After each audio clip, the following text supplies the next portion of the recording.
Yo, what's What? going on, brother? Sorry for my tardiness. I Very um cool, dude. I've I been kind ate of low some raw energy today. garlic. What's that? I've been kind of low energy today. Have you? Yeah. Yeah. I ate some raw garlic on an empty stomach when I woke up, and I don't know. I was really trying not to overdo it because I've had garlic poisoning in the past, and it only lasts a few hours, but I guarantee it's like the most sick you've ever been in your whole life. So I'm kind of scared of it now, but even with me being conservative, I still, I guess, overdid it a bit. And it was weird because I had this bowl of tobacco packed in my pipe, and I would go outside to smoke it. And every time I would go outside, I would sit down, get all cozy, start it up. I would have this stomach pain like I had to shit and I couldn't hold it. So I go back in the house, take a shit. I'd feel kind of better. But every time I'd go in, I would get distracted with something, like if it's a baby or the fucking cat or whatever. And then I'd finally go back outside. And the second I sat down, I felt like I had to shit again. And I did this like 3 times. And, next thing you know, like a couple hours has gotten away from you. I don't know if it's something with the tobacco that kind of like fucks up your stomach a bit if you seemed like it was like a trigger. Every time I would start, my stomach would just start turning. But Yeah. Sounds like a unique set of chemical arrangements there. Could be. yeah, I was a bit low energy today too, even though I slept 12 hours last night. Like, the reason I was eating garlic in the first place is because I have so much inflammation in my body. And it was because this is going to tie into like what I wanted to talk to you about. Remember, I said I had like this whole big fucking can of worms to All right. Yeah. unload. So this all ties in. It's all relative. It's all relative or relevant. Sorry. Um. So I had all this inflammation in my body. I'm like writhing in pain because I had to do 2 days of moving, and it was rushed moving, and it was not only did I have to do it by myself, I had to do it with idiot fuckwits working against me. And it wasn't an ordinary move. I had to move the entirety of a gym full of equipment. And this equipment was like, things with weight stacks on them, like gym machines. We're not just talking about like plates and bars and dumbbells. You're talking about like, leg extension machines with like 300 pounds on the stack. And I had to fucking load it all into like U-Haul trucks with a dolly up a ramp that's like way too fucking steep. All the guys I was doing this with were boomers, right? Old fucks. And not only that, but and I want to get your opinion. I'm gonna just try and like throw this whole thing at you, and then we'll like unpack it together if you got time. But um, Yeah. I'm willing. Just know I'm gonna be hard muting my mic, so it'll take me a minute to like when I unmute it, or take a second for it to re-engage. In case all I have right. And my I'm driving right video now, but I'm information. okay. I'll bear that in mind. And I'm driving right now, so it probably is like shitty noise quality, but I'm going to be parking in 1 second. I'm just going Sounds to good. sing Hortons, get the usual pre-podcast ritual um, hepatitis infused coffee from Sing Hortons. I can't really All do for what your I do. enjoyment, sir. What's that? Are you talking about who handles the coffee? Yes. Yeah, there was like an outbreak of hepatitis at like a bunch of Jeet Hortons locations, and it was because it spreads through fecal matter, which is obviously like, Yeah. 2 and 2 together, read between the lines. And man, I'm telling you, a lot of people um just stopped going to G Hortons. Like it was a genuine boycott. Like 90% of people that I talk to now, they're like, I don't go there at all.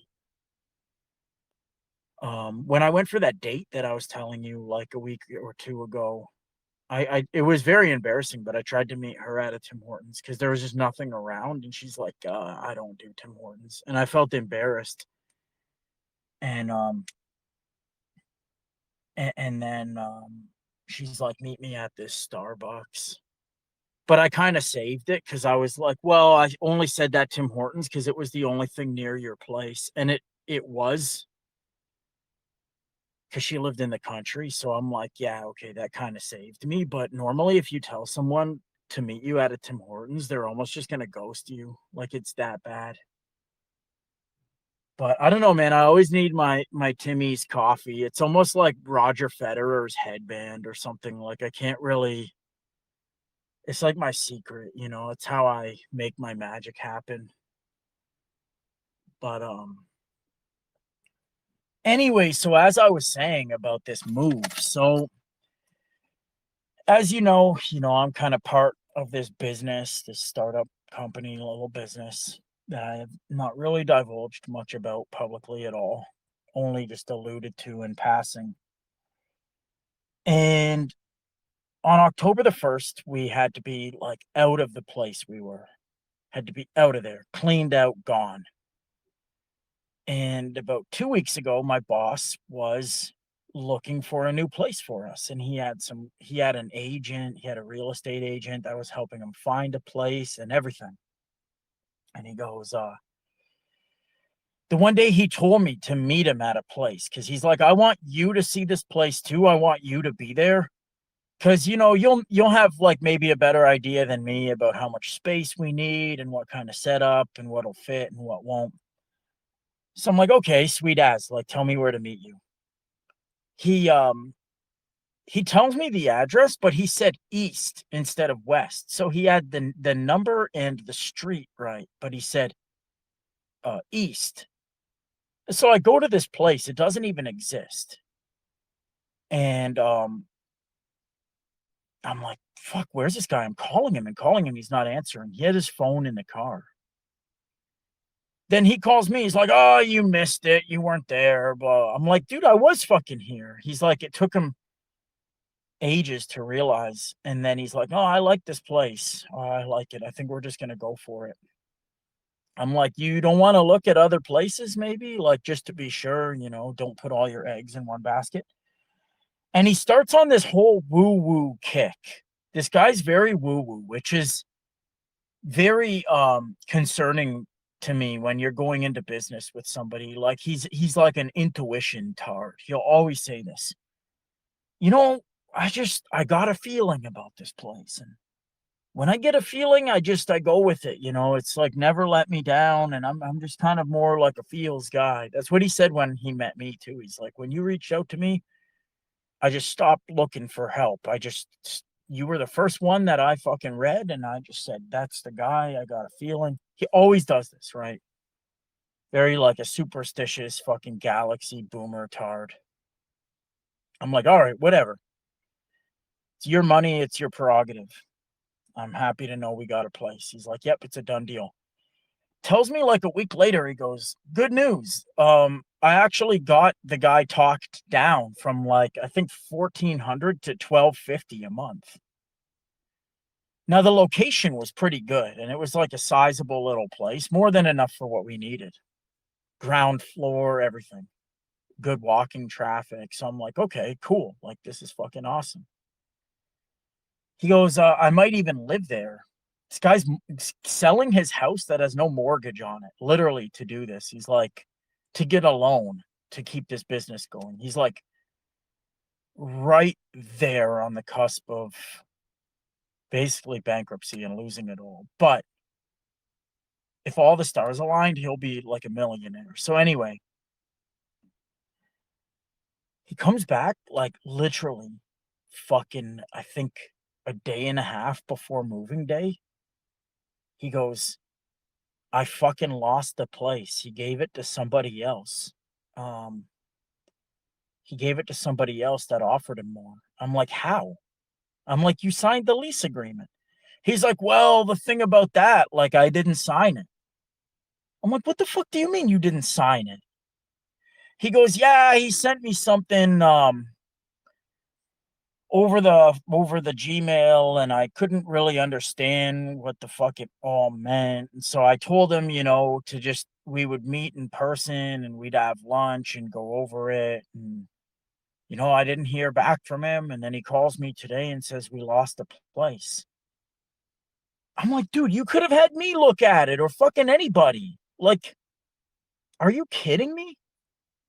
I'm like, all right, what are we doing now? He goes, we're putting everything in a storage locker, and then I don't know. But he's like, we got to be out of here like tomorrow night at midnight. And I'm already thinking, I'm like, fuck, man. Everybody here is like 70 years old and lazy. I'm going to end up moving this fucking whole place by myself. I'm like, holy shit. And I have another job, like, as you know. So I go there. I skipped out on them the first day. I'm like, okay, I'm not even going the first day. Like, let's just see what they do without me. They took apart like 2 machines, literally, out of like a dozen. And I got there the next day. I'm like, he calls me the next day. He's like, we really need you here. So I'm like, all right, I'll be there. Show up at noon. They had nothing fucking even started. They took like a couple signs off the wall. I'm like, bro, what? He goes, well, we didn't have the fucking tools. And this guy, he has a temper like a child too, like how boomers do. He goes, we didn't have the fucking tools, and fucking Ronnie was fucking over here dicking around and blah, blah, just excuses, right? Nothing but excuses. I'm like, well, fuck, man. So I'm like, all right, everybody just shut up, and I'm just gonna go fucking, warpath mode, working on this stuff. Like, nobody bug me. You just go get me coffee. I'm fucking zoning in. I'm putting in my headphones. Like, let's just fucking get this done. So I'm slugging this stuff. The ramp is like literally fucking 8 feet long. Like, it's at like a 45-degree angle. It's so fucking hard to haul this shit up this ramp on the dolly. Literally, I could feel my fucking bicep muscles just like coming off the bone, dragging this stuff up there. And we get the truck loaded up. And then before we go to the locker, we go for dinner. He's like, let's eat. I'm not going to fucking be able to do anything if I'm hungry. He's like, I'm buying. So we go out for chicken. We go to this chicken spot. And this one guy, I think I've told you about him, this guy Ron. He never, ever, ever shuts the fuck up, ever, for 1 second. There's no pause. There's no break in it.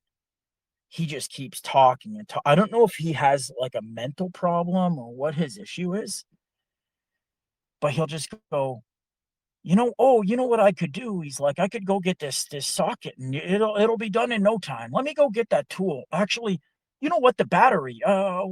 Did you have the battery last? I think I lent it to Joe.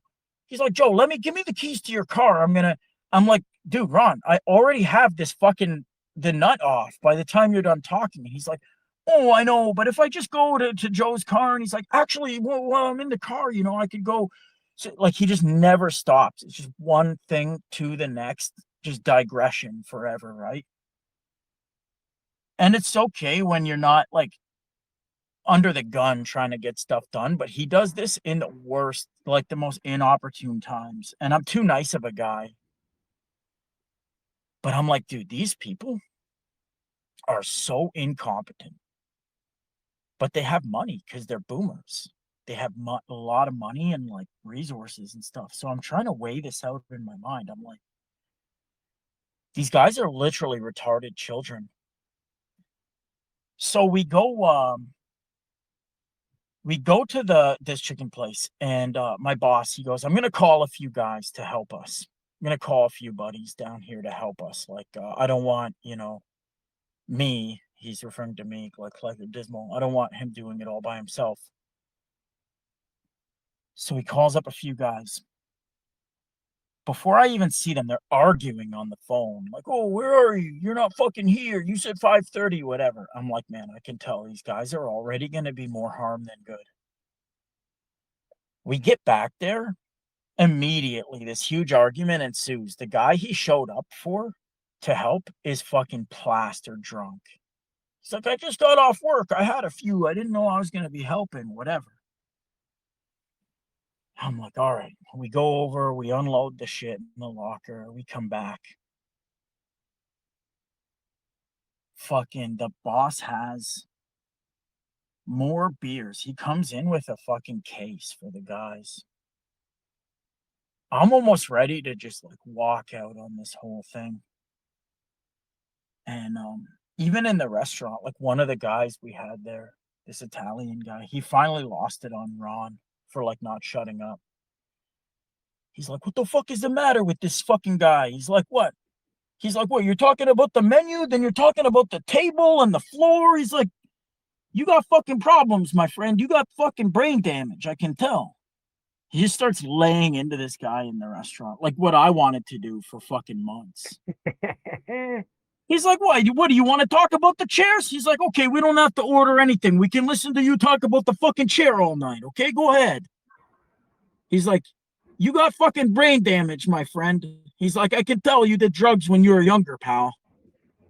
And he just starts going at this guy, right? He's like, come on, you fucking she's waiting for you to fucking order, bro. Read the room. Like he let this guy have it. He sent him home on the next day, but I'm like,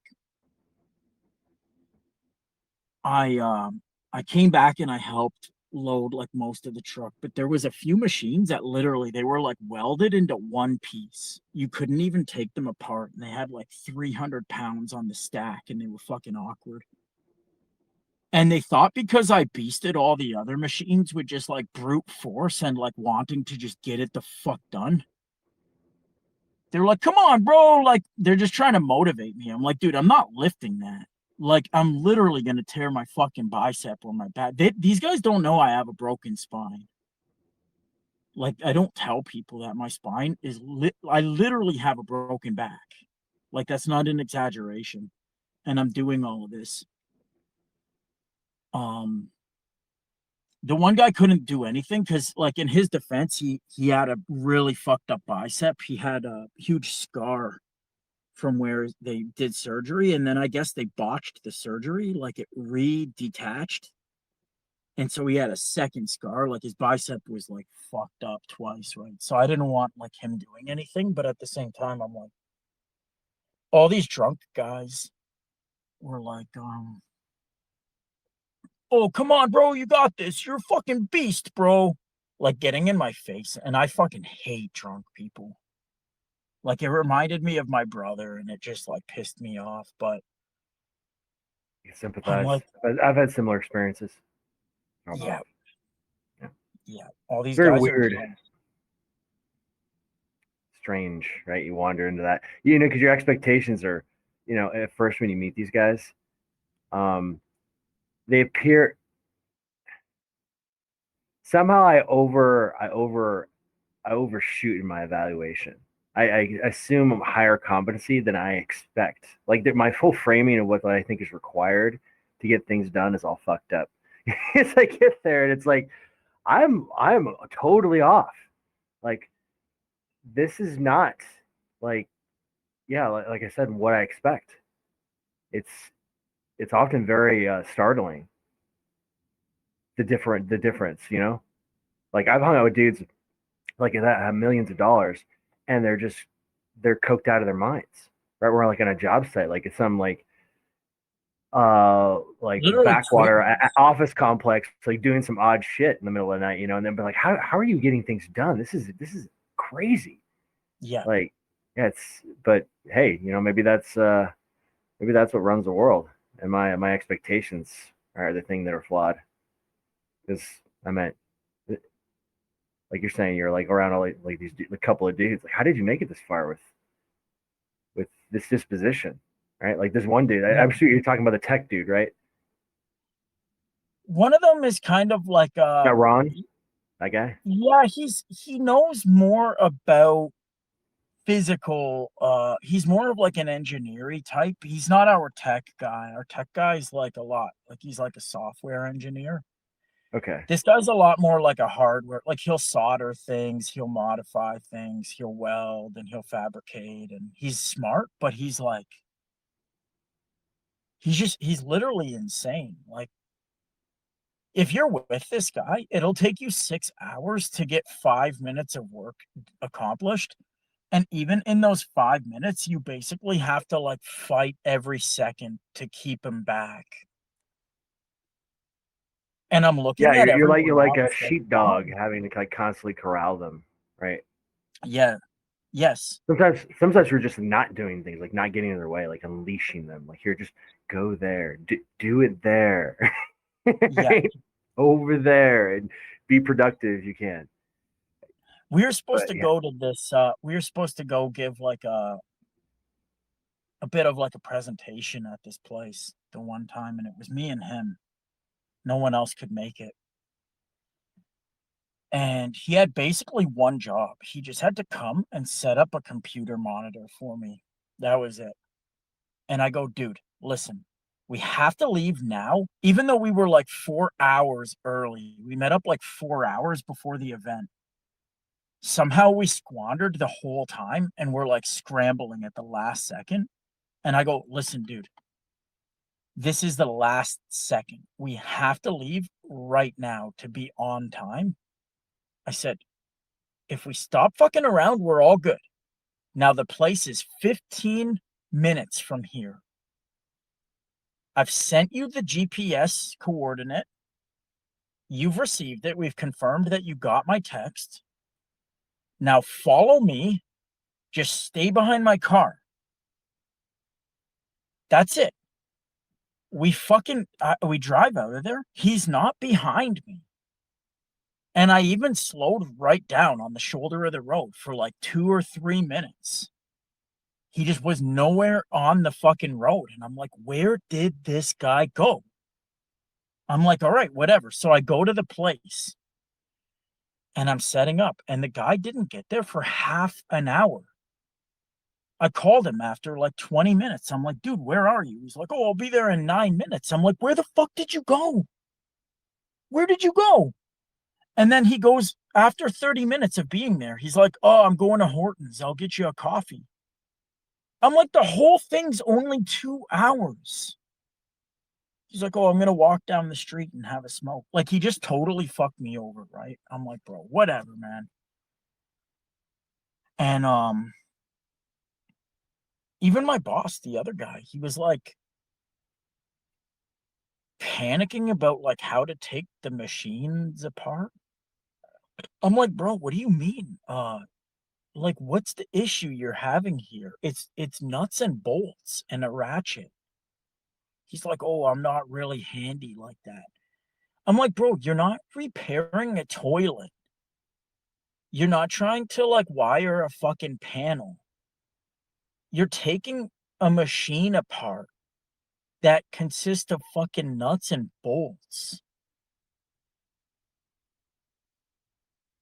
Like you gotta understand too, this is like a testament to just how easy boomers had it, like the golden ladder.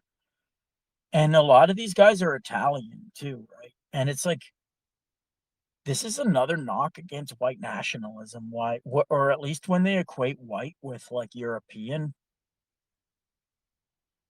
Italians are fucking different when it comes to work. Like they do not have the Protestant work ethic, and they'll hold you back. They'll hold back people that do. Like at that truck driver job I had where the mad shitter worked. He was like this guy Patricio I worked with. I would always just be slugging, right? Like once I'm in work mode, I'm like, I don't look up. I'm just working and working. I just walk to the next thing and throw it on and walk over there and throw it. And he would literally grab me by the arm and be like, whoa, whoa, hold up, take it easy. He'd be like, take it easy. He'd be like, I need to find who this pen belongs to. where's the lid for this pen? Hold on, hold on. He's like, literally, dude, like he Oh would do shit man, like this. this is nostalgic hearing you talk this. Dude, he would literally be like, yo, take it easy, take it easy. He'd be like, I just found this pen on the ground. Like, who does it belong to? I'm like, bro, fuck the fucking pen, man. I gotta get this truck loaded. I gotta get on the road or I'm not gonna have a fucking lunch break. He's like, oh, you'll get a break. Like, take it easy. Like, bro, I can't work with these people. But they're the ones that have like a home and a swimming pool, and they have like 2 sons and a daughter, and their kids are in university. And I'm like, dude, how? You're actually like dumb as a fucking You know rock. what I figured, and this is what I've seen. This is anybody who's ever been employed, you're going to encounter the moment like this. That your frustration, you're just going to feel, you're going to work around them, and they still get paid. And that's I think that's the play, right? It's like, yeah, that's the whole thing. You're I guess by proxy supplementing their efforts, their potential efforts, right? Because they haven't committed to any, and they're just siphoning off, right? Yeah. Right, the productivity. It's horrible. It works, right? And I mean, because what can you do? I mean, this person is like a fucking freight train with their disposition. They can't be altered. It's like they're like the Terminatrix, right? For you guys know, not Tommy Sotomayor, but the general version of that. You get in like sort of like they're just Yeah, they're forced. immutable. Yes, They're you immutable. you cannot reason with this thing, Yeah, because if you right? could reason with them, then it wouldn't even be a problem in the first place because they Now would all you just do is be incentivize reasonable. them, right? That's the beer that your boss brought, right? Like, oh, here, beer, right? This is the carrot. Put the beer, where they need to work, right? Or as like the only way they get the beer, but you put it in proximity for them to Yeah, know that yeah, like it's very simple for them to get, right? Just move this, do this thing, right? yeah, Beer yeah. available. This little manlet guy who I'd never met before, he had like very close set eyes. You could tell he was very dysgenic. He was like part native. You could tell he was kind of like part native. And he Mhm. had very close set eyes, and he was just like 5'6". And he's like, I was trying to pull this crazy fucking heavy thing up this ramp, and the guy was on the ramp with me. And it's those little ramps that slide out from the undercarriage from like a U-Haul truck. It's like 2 feet wide in the first place, and he's on it with me. And I'm screaming at this guy. I'm like, Nick, jump off the fucking ramp. Why are you on the ramp? Fuck, get off, get off. This guy's shoving me off the side of this thing with like 300 pounds. And he was scared to jump off it. I'm like, fucking get off now. I'm losing it. I'm losing the fucking lift. And finally, this guy gets off, and I pulled it up, and I'm shaking my head. Like everyone could tell I was fucking rattled, right? Rattled me to the fucking core. And then this guy comes up and he does that fucking thing that drunk fucks do, where he's like, he was kind of like a wigger, and he's like, bruh. He's like talking so close to me. He's got his hand out, like shaking my hand. He's like, bruh, like I do this for a living, bro. Like I'm a contractor. I build scaffolding. He's like, I oversee like 15 guys, bro, every day. He's like, I mean you no respect, bro. He's like, I know you're a beast, bro. Like I know you did the most, but like, bro, I got you, man. And I just wanted to hit this How fucking dare guy. you patronize me, imp? Dude, I wanted to fucking lay this guy out, Oh, bro. I'm dude, like, I've had all that right, moment so many times. Like, yeah. He was especially doing when I the was whole younger. like Before I wigger thing. started. He was doing that whole like wigger thing where he's like, bruh, fucking mad respect for you, bro. But like, bro, you gotta respect me too, cause like I know a thing or two too, bro. Like, and I'm like, whatever, dude. Just like don't get on the fucking ramp. It's not wide enough for 2 people. Like that should have been fucking obvious. Even when we got back, man, he was because some of them stayed behind. Like some of the people stayed behind while we went to the storage locker to just like organize stuff and get us kind of like things closer to the door for the next load.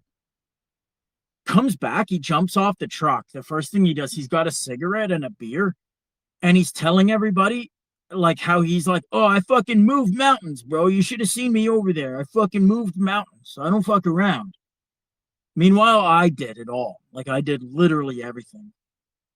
He just like stood there and like put his hand on it, like he was like helping me balance shit. That was pretty much it.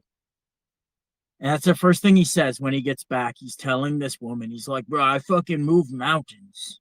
Like I'm fucking, he's like, I'm not a big guy, but I'm fucking strong. He's like, you know, I'm fucking strong, dog. I'm like, why did we bring this guy? Like, why? It was better when I was all alone, to be honest. And then, yeah, finally, I was so glad, man. That guy told him off. He's like, he told that other guy, Ron, off in the restaurant. Like, it was kind of embarrassing because everyone was looking at him. But this Italian guy, he's like, yeah, I can tell why you're so fucking skinny now. You don't eat, bro. You just talk and talk and talk. You never shut the fuck up, bro. This guy's gonna fucking run out of air. He's just telling him like that. Talking about the floor and the fucking wall. Who's gonna talk about that? But then what happened? Like this is when I was talking to you yesterday. Now, I had to work that morning. This is the fucking kicker. I had to work at my other job at 8 in the morning, 8 to 3. So like a full day. And man, when I went, I couldn't even sleep because I was in so much writhing pain. I slept for like 2 hours and 45 minutes and I was back out the door. And I had so much fucking sciatica, it radiated down into my calf. And I didn't even go numb. I wish my leg went numb. It had a stabbing pain in my fucking like my tibia basically. And I'm like, man, this is I couldn't even fucking barely move. But I never let anybody see it. I never let anybody see my fucking face for 1 second that I'm in pain, right? And my boss was there with his whole family, like his wife, his kids, everybody was like there at the place. So I'm like, I gotta fucking work. And even in that much pain, I did like an insanely good job of everything I did. Like I cleaned the whole fucking building top to bottom. I did everything. And I go straight to the other place. Before I even get off the job, my boss from that place is like, whoa, we need you, man. We need you. When can you get here? Can you get off work early? Can you get over here? Like they were desperate for me. I'm like, all right. So I go back up there. I help them finish it all off. But my boss, after we finish it, he was like happy that it was done. Oh, and even and this was a part I forgot too. Even when we first went over there, he goes, "Oh, my locker's upstairs on the second floor." It's like one of these big storage complexes where it's like multiple stories high. I'm like, "Fuck, dude, the second floor." He's like, "Don't worry, there's a big elevator." I'm like, "Whatever, man." Goes in there. It's only like 15 minutes before they close. Like everybody's almost getting ready to go home. You can still access like the storage facilities, but you can't like buy a new one or whatever once they're home. Like that's only business hours. He goes up. He hadn't seen it before, and he goes, "Oh, I got the wrong fucking locker. Fuck, I'm so fucking mad right now." Starts yelling at this fat lady, like screaming at her. You guys didn't, he said it only had a man door, like a walk-through door. It didn't have like a big garage door on it somehow. I've never seen a storage locker that didn't have a fucking garage door, like a roll-up door. But apparently this one didn't. He's like, I'm so fucking mad right now. What the fuck? Are you fucking knew I had this and that? Like yelling at this employee, like throwing a childish tantrum. I'm like, bro, this is so cringe. This is so embarrassing. Thankfully, he got the proper one. Like this woman was like really nice to him for no reason, and she like got the proper thing. And then we moved all the stuff in after the second day. He was like so happy when we got it done, but immediately his joy just melted away to sorrow when he realized. He's like, well, what do we do now? I said, what do we do now? He goes, oh, I go home and cry. And I'm like, well, what do you mean? He's like, well, I mean what I mean. I go home and fucking cry. Like, what are we gonna do? I'm like, well, I don't know. Like, let's just fucking keep at it. He goes, hold on, I'm getting a text. That's brutal, dude. It reminds me of that clip you sent. I immediately thought of it from Mad Men. Yeah, that's why I sent that to you. That's why I Holy, sent that to you. holy shit. Yeah, it was, That's and then that's brutally like forthcoming, right? It's like I'm just gonna go home and cry. yeah, and I'm like, well, what do you mean? Like, don't say that. Like, be positive. He's like, well, what? Be positive about what? Like, that's just what it is. And I'm like, man, that's crazy. Hold on, I'm just replying to a text, and then I'm gonna say one more thing. So, Says something about the boomer trajectory. I'm thinking right now, like, cause he's a different type of boomer, like from the age maybe, but he's not doing the what I think is the boomer ideal, right? Like, why aren't you just like down in Cabo sipping on margaritas, right, until you're dead? Why are you wasting your time? your With mic's all a these, little bit sounds like a demon almost. is that better? Yeah, way better. Okay, yeah. So yeah, um, The problem yeah. with boomers, Why is dude, he compelled about? Well, there's many different cases, right? They're a mixed bag, right? They're just people from that generation, but although they're the the archetypical, right? There are the other ones which aren't spoken about very much, right? well, what did they say? What's that old saying? Like when the chickens come home to roost or whatever. Like I think a lot of boomers, for the very first time in their entire lives, they're actually experiencing what stress feels like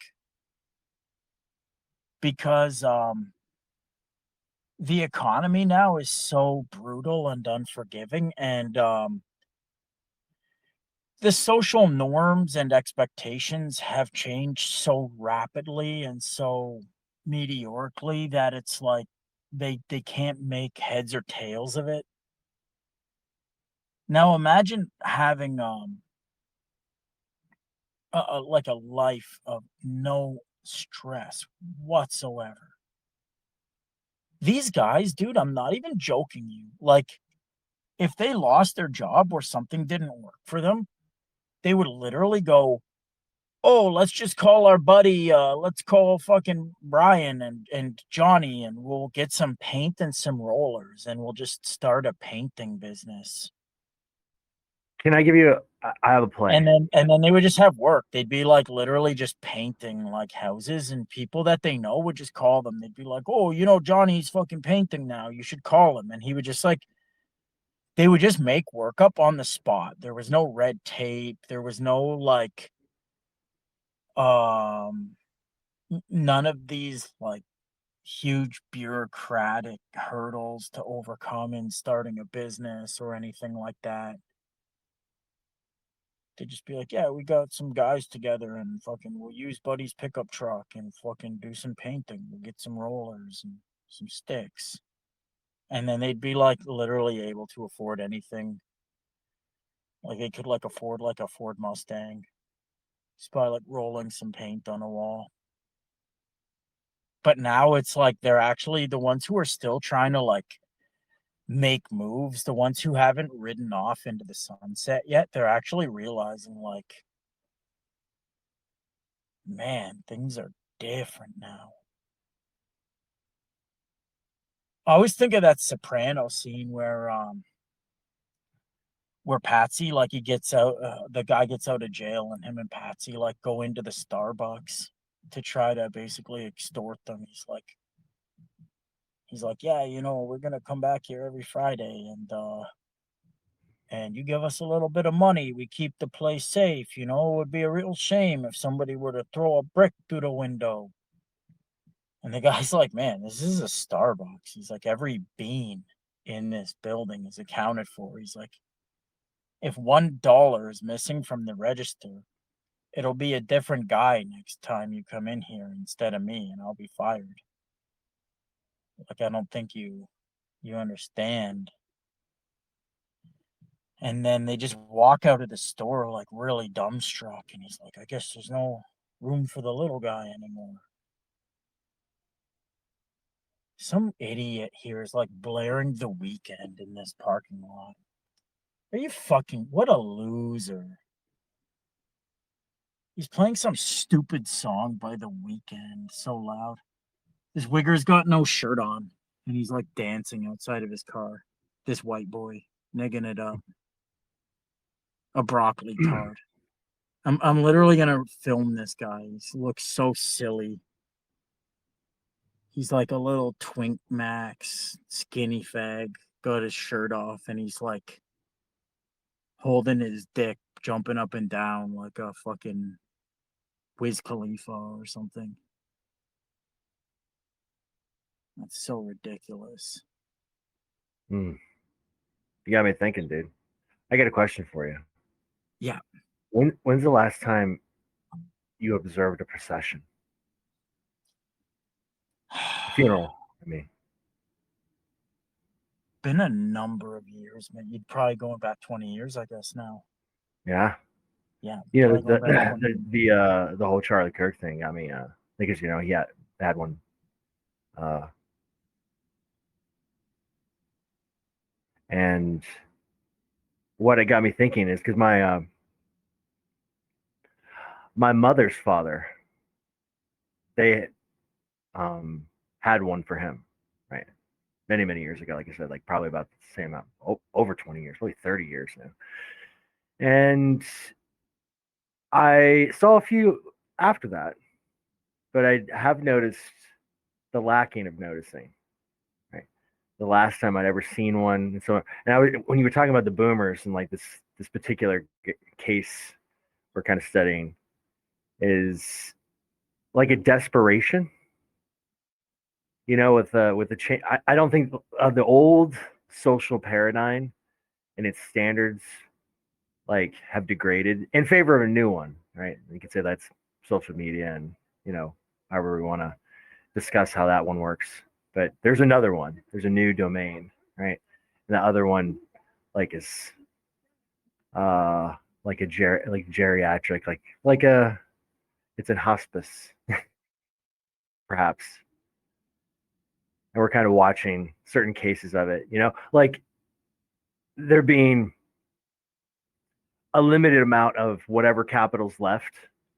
And it's not true it's not, I wouldn't say it would be true or accurate in all cases, but I could see it would just be a thinning out, right, of that. They're sure there are processions and things like that still occurring, but fewer of them, right? And all the other like expressions, like you think that would be extended from that. So that'd be like maybe the higher ideal, and then children being there to service you as you get older, spend time with you, invest you, even take care of you, like slowly dwindling.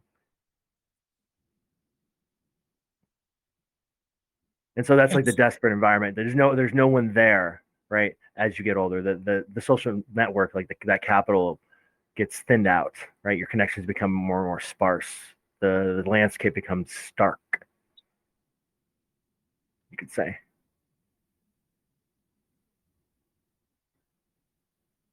Because they invest in it, right? That's the trope, right? Because you fuckers didn't invest in the future, right? Well, there's no future there waiting for you, right? And so the landscape looks very inhospitable, right?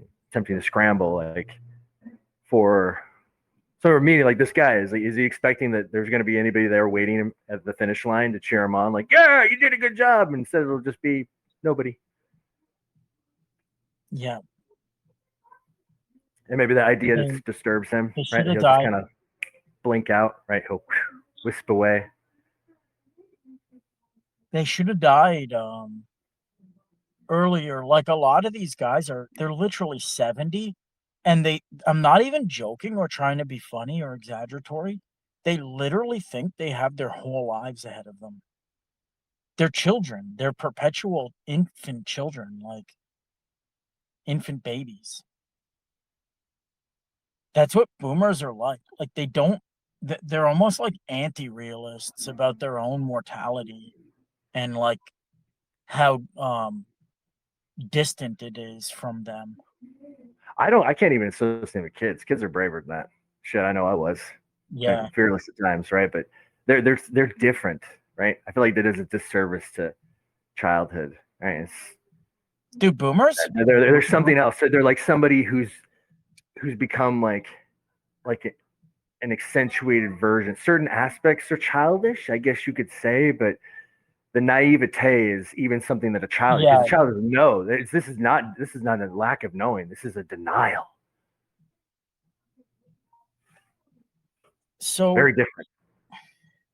Pardon. it's almost like they feel entitled to immortality in a way. Like how dare nature like impose itself on me or something like that. But um when you even suggest or even insinuate that they ought to get out of the way just a little bit to like pass the torch, or it's almost like a wrestler. For example, since we're talking about famous deaths, right? Hulk Hogan died like a couple of months ago. And Hulk Hogan was hated in the wrestling business. Hated because he was like a boomer, basically. He had this feminine entitlement where he didn't respect the social contract. Like he had the leverage, okay? He was like the face of the WWF. He built it, whatever. He was like missed the first WrestleMania, everything like that. He was the draw, so he always had the creative leverage. He could go into like creative and tell them, "I'm not losing to this guy. I'm not losing for that guy." It's like people always say that famous line. He'd say, "That doesn't work for me, brother." And so he would always basically go in and leverage so that he won everything. But the problem with that is when it comes to wrestling, for example, like at a certain point, you have to I actually have to drive out of here because this skinny little twink wigger with a fucking broccoli hairdo and his shirt off is being such a fucking bird in this parking lot. I'm almost gonna fucking hit him if I don't drive away. I'm actually driving the fuck out of here because this faggot is making me so annoyed to look at. Like he's like throwing his arms around like a nignog. Like he's just like this little fucking wigger boy in a Kia SUV. That is so fucking triggering to me. But anyways, as I was saying, he never A strange wilderness we've made for ourselves. yeah, it's disgusting. I have to get the fuck away from it. I can't even look at that. Like just after listening to Western Decline so much and like how he's just pointed out the way that like whites just emulate blacks and the freaking Dindu worship and shit. And I see these guys like that, and I know those kind of retards have like a monopoly on prime pussy too. Like they're like the object of desire of like all the women that I want to fuck the most. It's just like it disgusts me. I'm almost gonna fucking assault him if I don't just leave. He had his shirt in his hand and he was like doing like a thing with his arms, like he was battle rapping or something. I'm like, bro, this kid was like 15, blonde hair, fucking acting like a bird, man. Anyway, Hulk Hogan was despised because he never ever paid it forward. He never brought up the next generation by losing to them. That's essentially that's the only way the wrestling business works, is that the old fucks eventually have to lose a match to the young guys, and it costs them their aura, but it keeps the business going because somebody did that for them when they were like starting out. Like that's how it works, Yeah. right? And the boomer, like that's how society at like a macrocosmic scale works. The boomers have to like move so that they can like put you over, right? They have to like step down out of their job as like the plant foreman so that I can have that job. Like I need to be like the plant foreman now. But even the slightest insinuation of that, they just completely start fucking moral fagging. They act like you just like went for their jugular. They're like, "How dare you?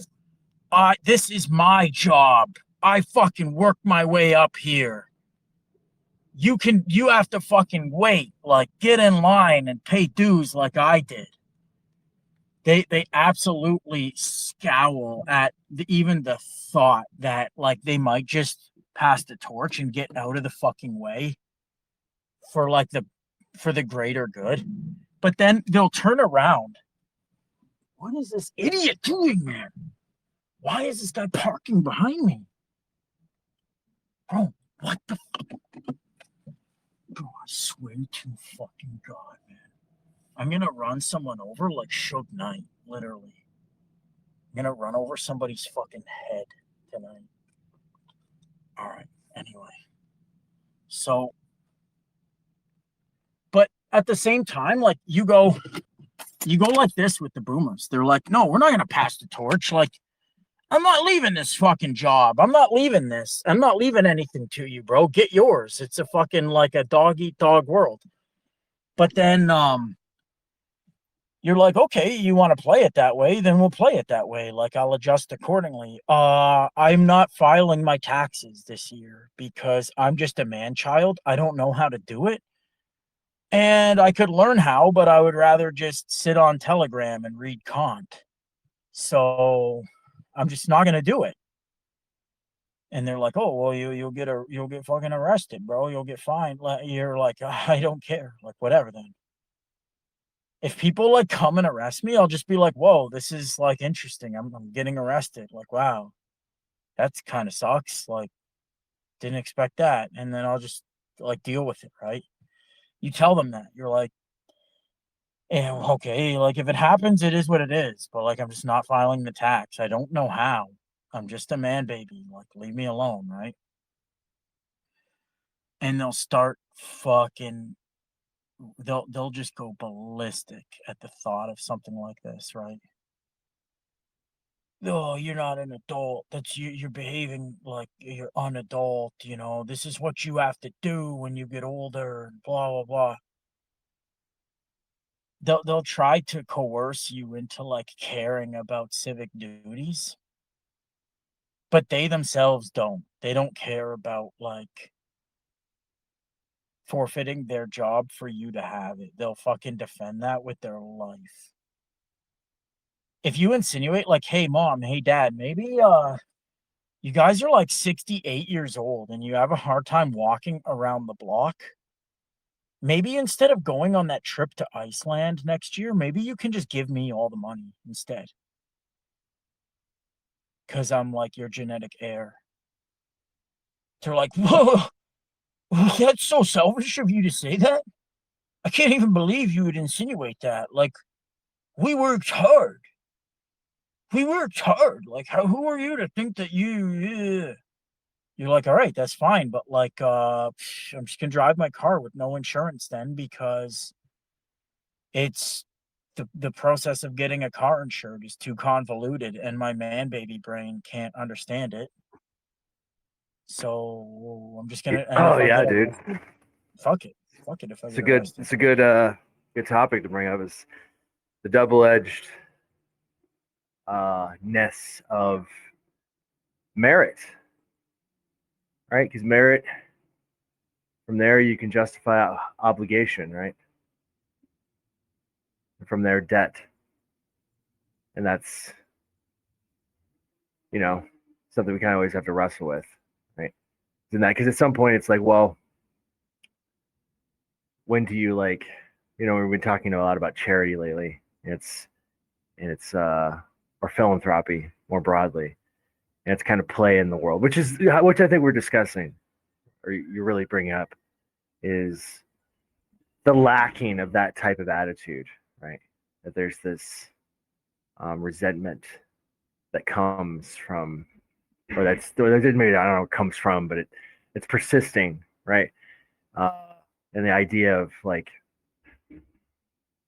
elevating, right, the next generations. Maybe not broad, like generalistically. I think most people would probably say that that's not true, but as far as applicatory, right, that there's um how we go about things is very different than the sentiment that we most of us would agree with, like idealistically. You don't seem to act that way. It's Yeah. strange to hold two positions Yeah, there's the in de that way. facto, there's like their de facto belief and their de jure, like what they think Ooh, the de jure, latter, and good one. like in principle, right? Okay, this is how it works by like the letter of the law, the moral code. But de facto is like what actually occurs in practice, like what actually the way people are behaving day to day on the ground is not like according to Yeah, the rules that they pay you're lip not service acting to. like you're not resentful, and you're like you kind of like optimistic, right, about the future and about like the next generation. Almost like, no, it's to help you. Will One of your I'm will gonna cut take you off. away. I'm Go gonna ahead, cut you off. please. One of your best takes, I think, and it was we never spoke about it again. I think it should be mentioned here, was that when we did that video on the T app, are we dating the same guy? And we were the first ones on the internet. We were the first ones, you and me, to unpack that. It wasn't until like a week later that the T thing was on the news. And then every content creator like responded to it. That's why we didn't bother following it up, because like Vaush talked about it, everybody, right? Mm-hmm. But in that video, you made a really good point, which was that it's sort of hard to okay, so we have this system, we have these laws or these norms, these principles that people have to adhere to and abide by. But the people that set them don't. They work around them in order to exploit. So like the rules that govern, whether they're um laws in a legal sense or whether they're just like these social norms that people will uphold through like shaming and kind of like ridiculing people who don't, but they themselves don't abide by them. They work around them in a very systematic way. There is a very systematic way that they work around them, but eventually the people figure it out. They say, ah, the game is rigged. It's rigged against me. And the people that are rigging it, this is what they do.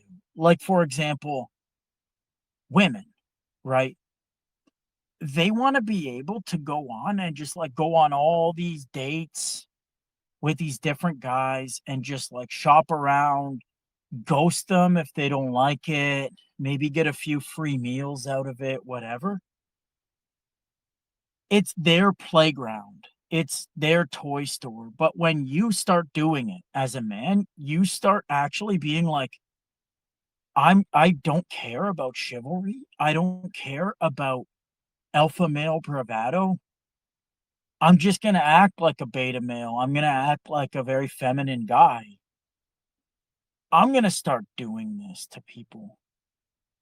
They go, no, we can't have that. Like this thing is supposed to work against you, not for you. Like you're the pawn, you're not the player, right?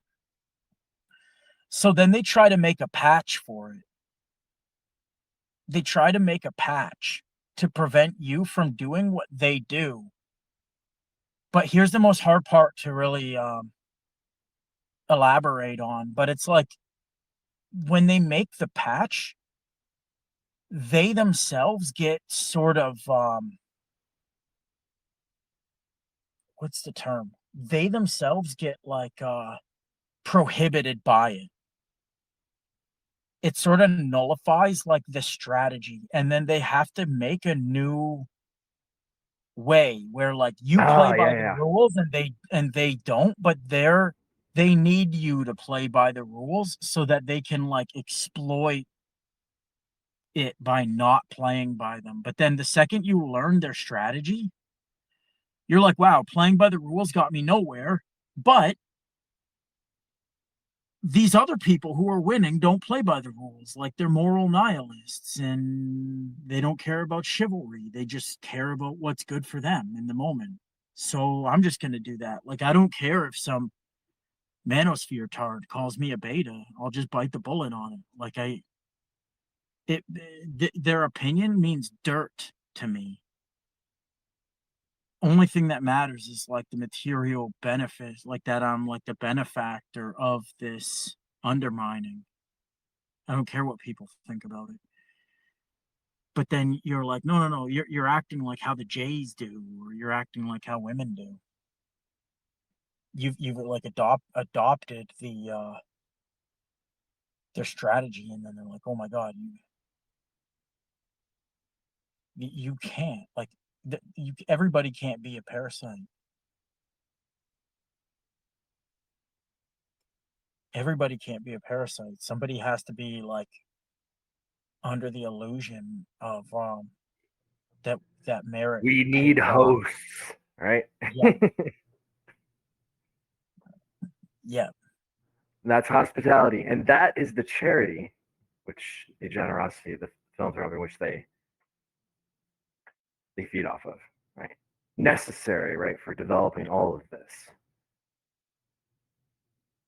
It's a conundrum, my friend. It's a conundrum. yeah. It's so interesting to me. But back to the whole funeral thing, there was something I wanted to say about that too. Was that by the time I was very young, I already remember remarking to my mother that I never wanted a funeral. And she was like, yeah, okay. But I was like, no, you don't understand. I'm very adamant about this. If anything untimely were to happen to me, I don't want a viewing. I don't want an obituary in the newspaper. And I definitely do not want a burial and a funeral. I just want a silent cremation with no publicity, whatever. And I said, I'm very adamant about this. And don't just like nod your head and schlub it off. I'm like, if you were to go against this wish, you would basically be like desecrating me or almost like defiling me, right? I told her this. And the more I think about it now, man, like when I was young, this wouldn't have made sense. But now that you are like here to kind of add like the context, I think I was embarrassed because I intuitively knew at some level that I wasn't very popular, that I wouldn't have these like friendship networks like my uncles did, right? Like say my one uncle, for example, he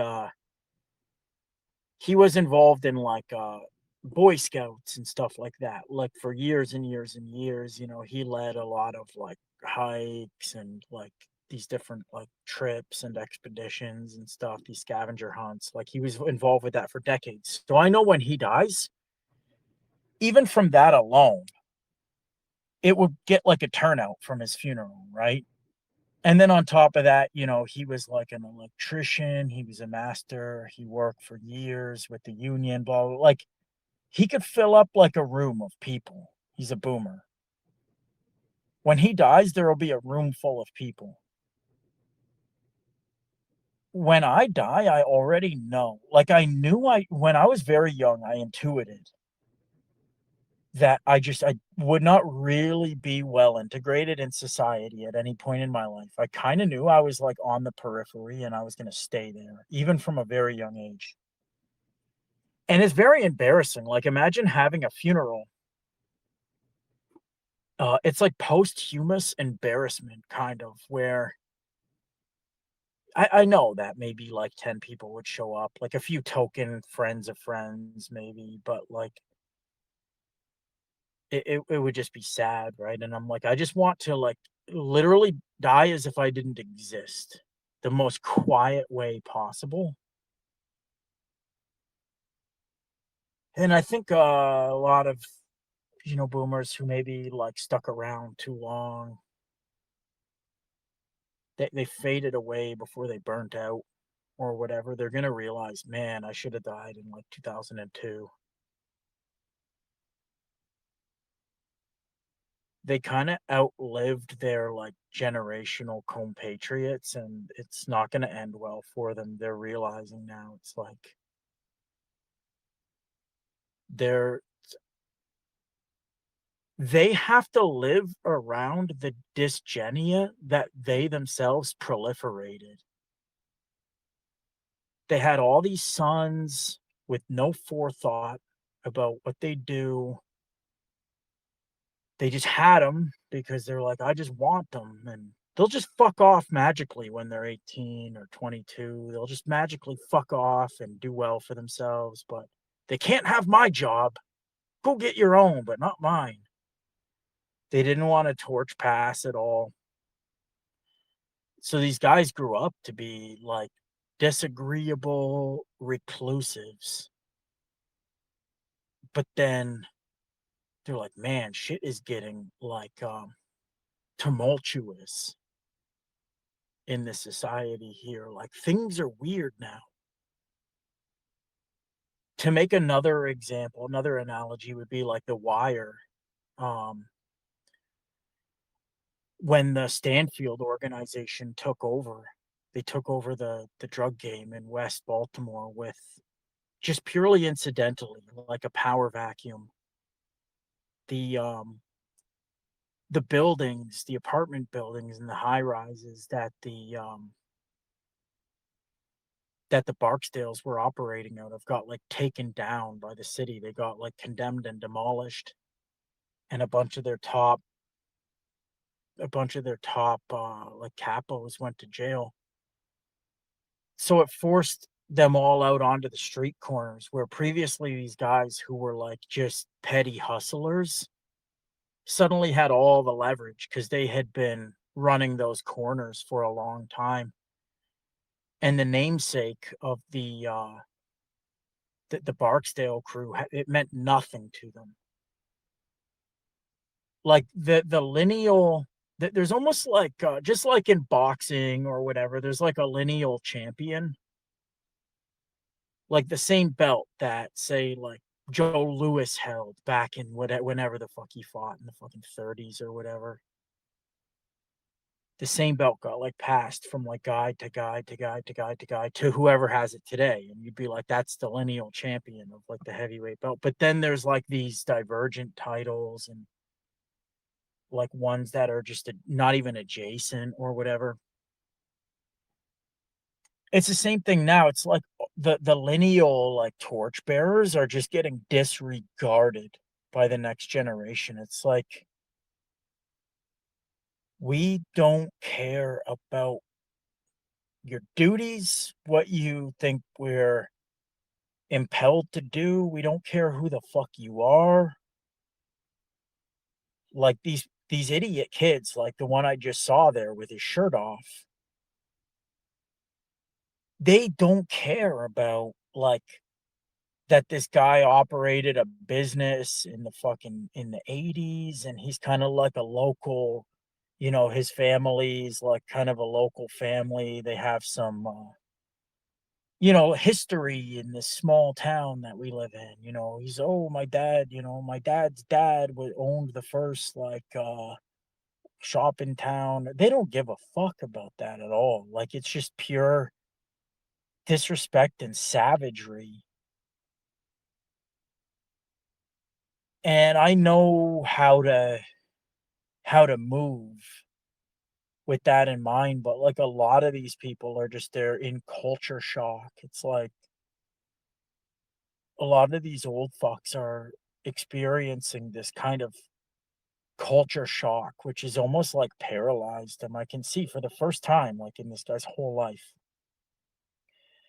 he probably didn't even know what a cortisol spike felt like until he was like well into his 60s. Suddenly it's like, oh, George Groyd is on TV, and they're like, people are like telling him that they want him dead, and he's like, what the fuck is going on? Oh, I don't know how to work my phone. I don't know how to send an email. Like, what the fuck is going on? These guys are just like such sheep for the slaughter. This guy's talking about Trump. My boss, this is. He's talking about Trump, saying how Advil's caused autism, and he literally goes, "Why would Trump lie? You think Trump would lie?" He's saying that to another guy, like unironically. He said, "You think Trump would lie?" It's like, oh, autism, blah blah, fucking autism. Bro, first of all, there's like nothing wrong with autism. It's actually a superior evolutionary trait. Like, neurotypicals are the ones that are becoming evolutionarily unfit for the direction that we're heading in.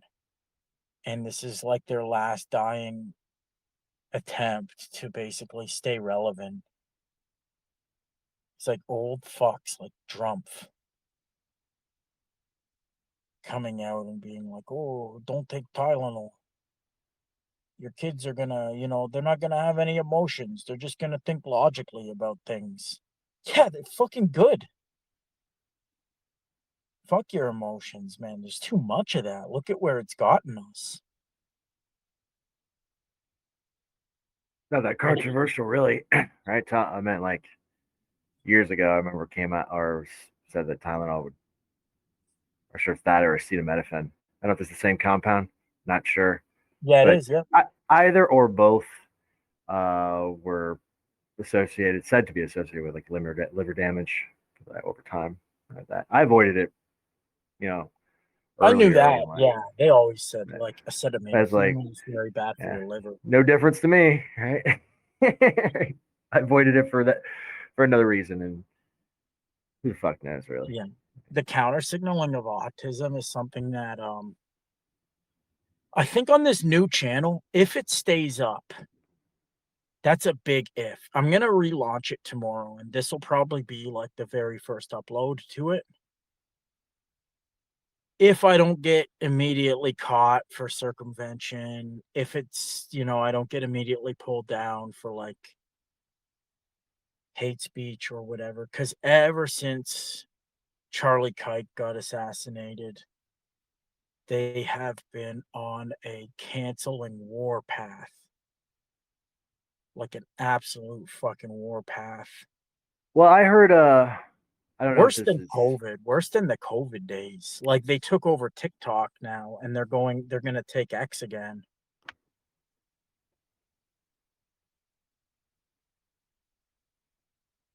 They've taken everybody off YouTube.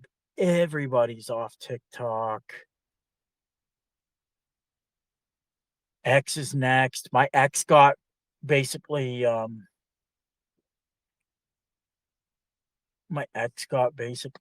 locked out or suspended for like 2 weeks or whatever. Now I'm shadow banned on there. On an recently. account, I almost never, yeah, on an account, it works, but I think there was like some kind of a restriction put on it. It doesn't stop me from like posting or doing anything, but I did get some kind of a notification. they've been on a cancellation warpath since that. I haven't noticed. No. I think No, you're like quite the end. almost a Quite little the bit But you're almost a little bit like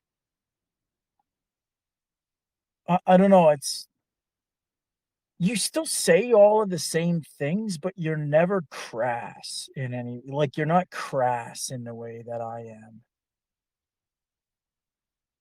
You'll make all the same points and they're like just as contentious, but you don't cuss or slur very much and you always keep to like your sort of your lexicographical like way of speaking. You don't lexicographical, I like that. You always you yeah, bring new you don't terms every time we speak. I like it. yeah. Appreciate that about you. You don't really like diverge too much from like your mode of speech. It's always pretty like technical and highbrow and I think you would be like I way too thought so hard to until censor. recently.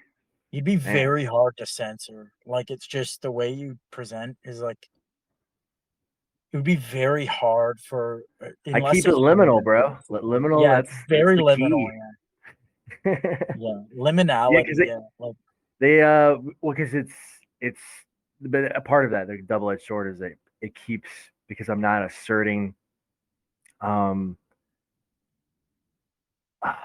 I suppose you're in the less like popular. Yeah, bombastic way, like like yeah, very energetic, very hyperbolic. I avoid that, right? For that very yeah, reason, right?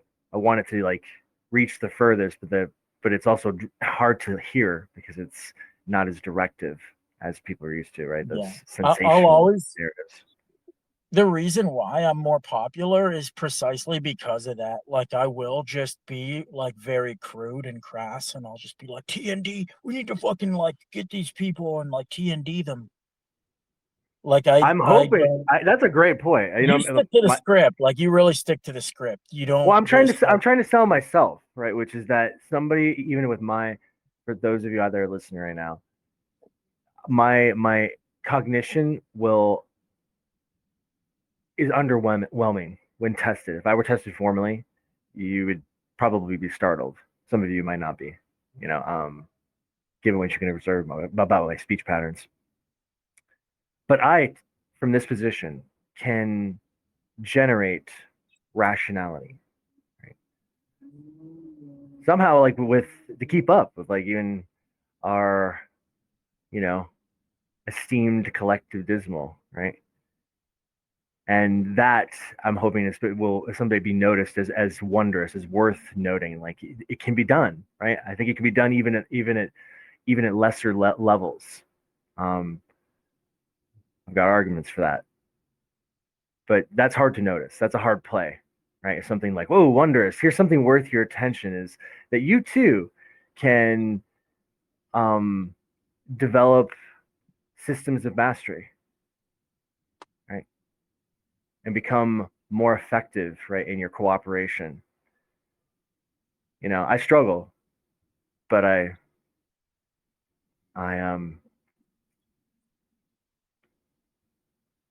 I send slowly.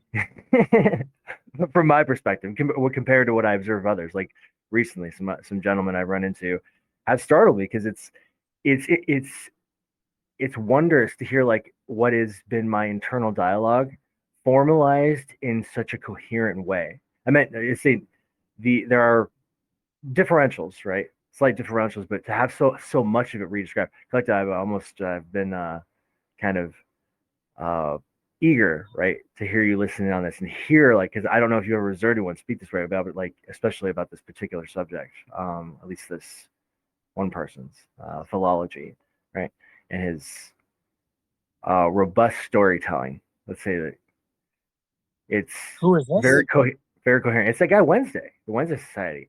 Like very, I mean, we've had our contentions, but I've appreciated being able to listen to him over the past few days. It's been very intently. He's been throwing some spaces, and um, his ability to uh, construct coherent narratives. I have to say that because they're very coherent. Is strong, wondrous. I'm impressed. As I was impressed in meeting you. Right? It's just it's not generally it's a novel phenomenon, especially to be able to interact, right? But also some He hesitations. doesn't. He doesn't. So I'll say this. I've heard this is for anyone who doesn't know. This is the Wednesday Society on X. I think he spells Wednesday wrong, right? It's like, or does he? I yeah, don't know. I does he? WENS. I don't know, or that might be someone I'm a else. little I'm not sure. dyslexic collective, so I don't always So, notice those things. so Perhaps. I'll say I haven't listened to very much of him. His channel was suggested to me by another guy who I guess is a listener of this channel, who was like showing some respect to me, but who he contended with me a little bit on my like views on elitism. He said he's much more of like a pre-civilizational. I don't know if he was like a bit of a primitivist or something like that. He didn't really like society, but whatever. He forwarded me this guy's channel like a couple of days before you also did, and I dropped into a couple of voice chats. He's live a lot on there, and he's like this packy guy from the UK, from the sounds of it. Seemed like he's very invested in theoretics. Like I don't know what his Well, views are he per claims se. to be a neuroscientist. Eh, from what I So heard, I would. I'm not gonna just call working for somebody. academia somewhere. From what I heard, I wouldn't. I would have a hard time believing that. Again, I'm not like in the business of just calling people liars. From what I heard, people that are like working neuroscientists don't sit on Twitter all day and talk about politics. That's not really a thing. Well, he's But I guess like over the past 2 days, it hasn't. It's kind of like a through like philology is like his study right of linguistics, right? It's like tied together because he seems to like meld that and propositional logic all together and into one like conversation. That's how I'm framing it. And to watch him do that and other claims, like tying it to what he says is his interest, primary interest is physiology, right? And hence the neuroscience sciences, right? Tying it to like basically just the physics of things, right? The building of he's a relationships. I naturalist. agree with What I from what I could ascertain, he was definitely a naturalist. Like I was in naturalist there. in a very primitive sense though. Like he like if you had a conversation with him about that, he would break down that term and how he means it. Not I think it would be fair to say or fair that his idea of naturalism is not uh, the explicit convention, but a very subtle like tradition, as he might claim. Yeah, He calls I the use the academy. term. So I use the term. Okay, let's like unpack this terminological distinction here. Naturalism, in the like philosopher's sense of the term, it's a little bit vague. It's a bit of a biasing toward a certain type of explanation for a given phenomenon, where it doesn't quite equate to like material reductionism,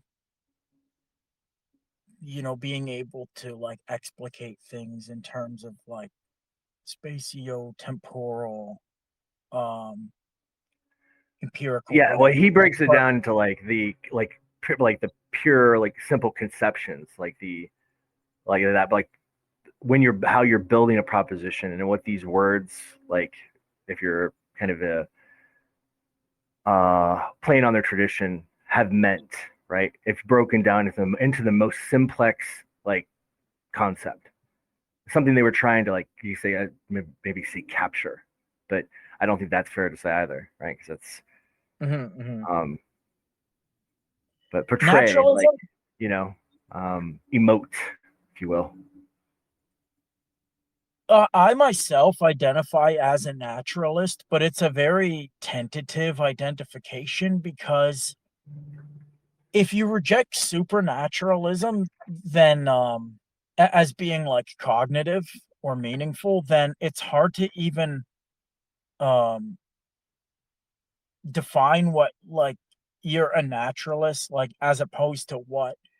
Almost in the same way that Rorty, that people would call him a subjectivist, and he always detested that label. He never would claim it for himself because he believed the idea of like objectivity or like absolute stance independence or like a God's eye view or the view from nowhere, et cetera, et cetera, et cetera, was so meaningless and confused that it's like, how am I a subjectivist as opposed to what?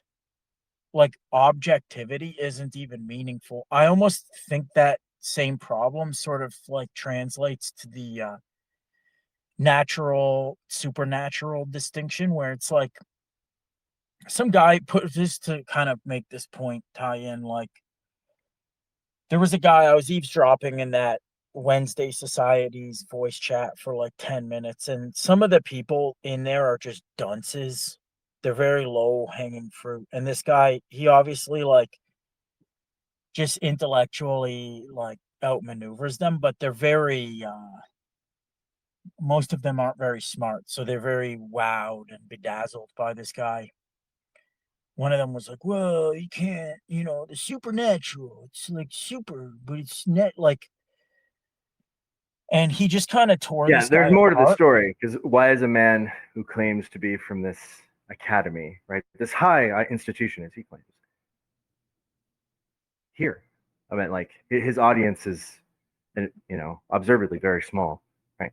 Maybe a half a dozen people, right, most at any given time, And he's including talking myself. about things that aren't, he's talking from the little bit I've heard. Again, I've not heard this guy very much. I will admit that. So my judgments here will necessarily be hasty. But most of the things that he's discussing are not pertinent whatsoever to the field that he claims to be specialized in. That's very, like, that's kind of a tell sometimes. And again, I'm not here to like call this guy a liar or whatever. But it he has a Definitely hasty, but only from my perspective. After listening, like I can kind of tie together his um his, his intention. his attitude is I'm just gonna say it like flat out. His attitude is not good. He doesn't have a good intellectual. Like I would let me just agree. speak for a sec. Let me just Yeah, speak for 1 minute. for sure.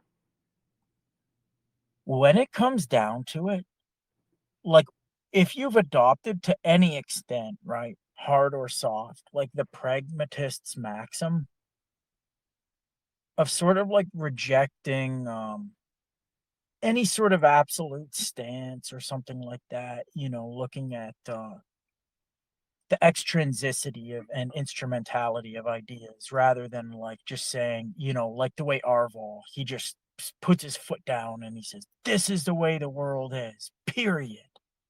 This is the way you ground ethics, period.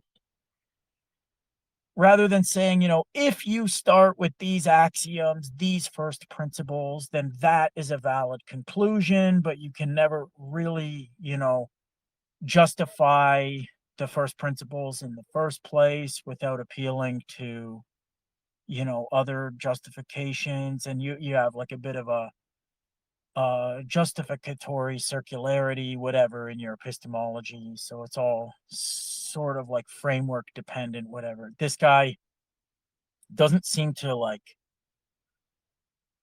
operate in that way. He's sort of pounding his fist and being like, this is the way it is. And when you hear people like that,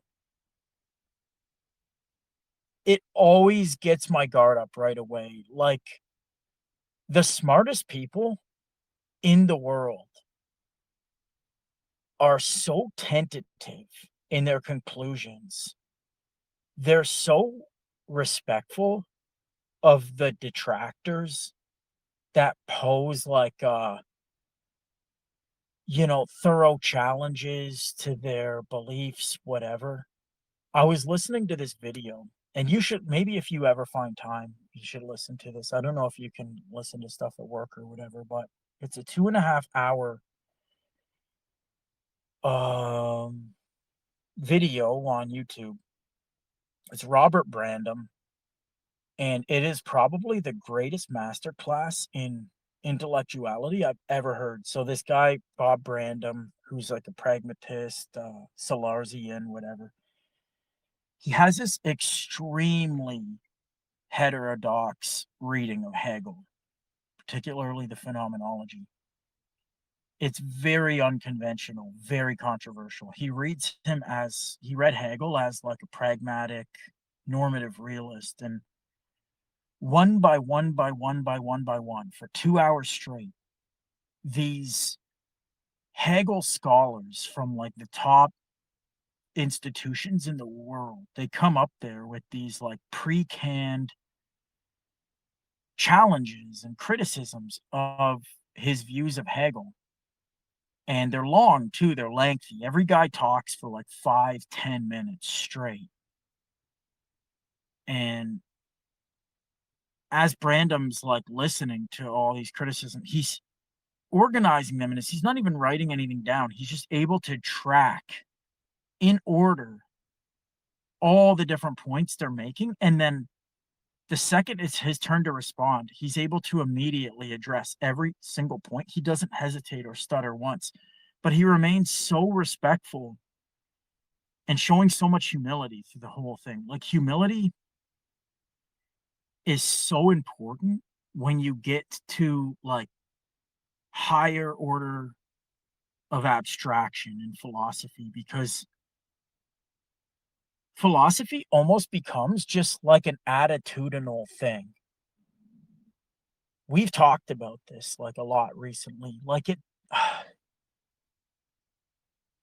I don't really care what somebody is saying or advocating or propounding. I care about the way that they're doing it. And if they are making these factive claims about the way the world is or whatever, that they're saying it's not provisional. The validity of my claims is not provisional. It's not provided anything, and there's no contingency. This is the one and only true way of viewing the state of affairs or the facts of the matter. Then they're just bullshitters, and they're just they they're, I don't want to say pompous, but it's like you have a kind of arrogance that undermines your position. And I've heard this guy speak, and he speaks like the way that Stefan Molyneux does. Like, you have to understand something. I'm aware. I am so much smarter than Stefan Molyneux, at least when it comes to ethics. I'm so much smarter than this guy. He's not even half of me. And I am a moron. I'm a fucking moron. And I'm twice as smart as Stefan Molyneux, at least when it comes to ethics. But the way he talks, it's like he wrote the book on it. Like, there's nobody can tell this guy anything. Bro, you're not that smart, man. You're not like you're nobody. You're like a glorified fucking midwit. That's like one standard deviation above the mean average. And this guy's acting like he's like he's Kant or something, or fucking Tesla. Like, bro, you're not that guy. And it's okay to not be that guy, but you gotta back off with this dictatorial shit where you dictate. Like, this is how it is. This is blah, blah, blah. I fucking wrote this book. Like, dude, you're not that guy. I'm smarter than you, and and I'm an idiot. Like it's so deep, right? It's such a deep, like the assuredness of people like Wednesday Society, from what I've heard, or like Molyneux, or even JT at times. Bro, you're not qualified to have that level of certitude or assuredness or whatever. I don't even care what you're like arguing, really. That's secondary to me. You could be arguing for Marxism. I don't care. I do think there are people that could like put forth really good arguments for Marxism if they went about it in like just the right way and they didn't overstep. It's more like I assess their intellectual attitude now. I would I would concur, right? And to, I say credit as accurately as I can, as sincerely as I want, which is very much that even this conclusion is under there's much I agree with, right? Like I noted, my interactions were met with resistance, to say the least. And I've told a good story about why I think that might be the case, because I'm not a student, as it seems most who are around him, right? Um, his his abilities, even from my perspective, uh, overshadow their own. But mine run in parallel. Although there is some grandness right to it, is his ability to articulate in ways that I've aspired to. It's like I said, it's very eerie to like hear like a very similar representation, right? As that I like how I my conception is not bound to just words, right? But many uh you could say senses, right? Many ways of sensing. And so but to formulate into speech, very well done. I'm very, like I said, very impressed um by his description of things. It's uncannily, is that a word? Let's make it a word. Similar in many ways. Although his, like you said, his attitude, right, his disposition is hostile under those conditions. Not with them, not with students, but to somebody like running in parallel. Because I'm assuming from his position, there's so very few that are able to uh, recognize in the ways that I seem confident he's able to do, um, without going through that gauntlet, right, through that christening, right, that crucible, if you will, right? That there are other ways that this conclusion might be formed, or like it's, maybe it's just not that much of a concern. Either case, right? It's a situation that's novel that I've never encountered, right? And even like his exposure to me at one point, he did of his own volition allow me back into observation at the very least, right? Not very much interested in speaking with me, but uh, because of like what like we noted, like the frustration between me and JT, right? Is that the how I've codified the similar conclusions is there's a difference. There is, but their unwillingness to their I guess their lack of charity, right? To just like work with me through that, right? We can exchange, we can develop the lexicon together, right? Formulate right the meaning in parallel rather than just what is often just like a one unidirectional right process, more or less, right? It's them speaking, portraying their idea for hours. They'll speak. Just it's mostly him. 99.9%. As you noted, this is his lecture hall, right? He's presenting like much like it was with JT, right? Just sit and listen to him give it, recite his his stories in the form of arguments and you know logical syllogisms. Right.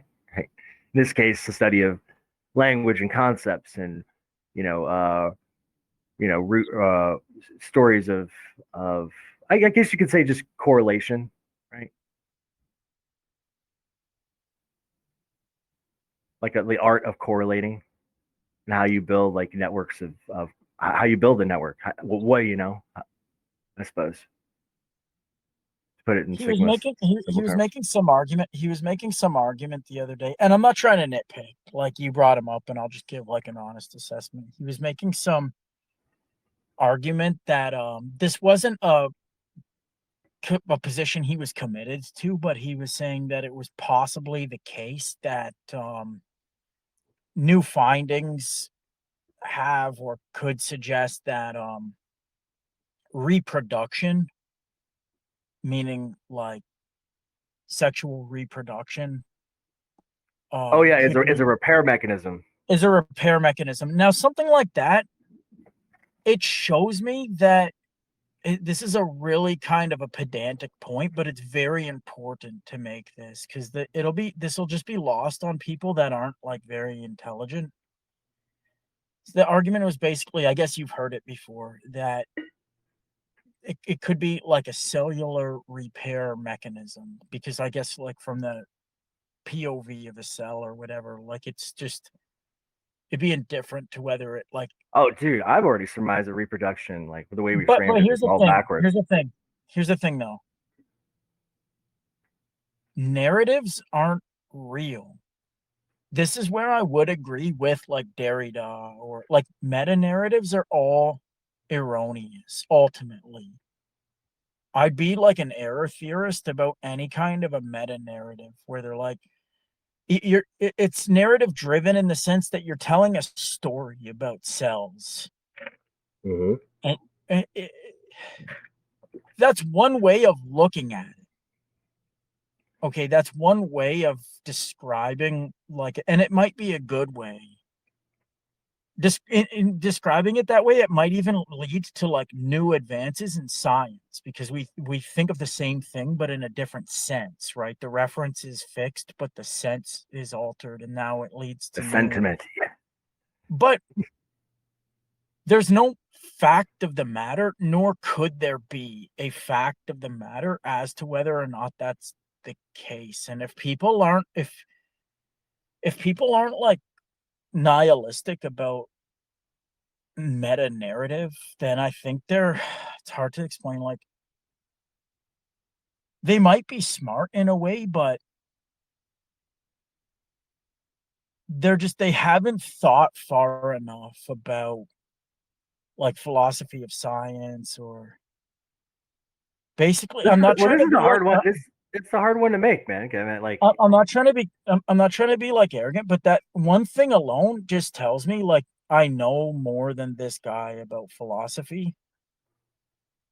And I'm not like a PhD, dude. Like I'm a really well-read hobbyist, but I'm not like I've met people that were better than me at philosophy, and it's like you wouldn't even know it until you really got to know them. Like somebody we both know who goes to like a very prestigious school for mathematics major.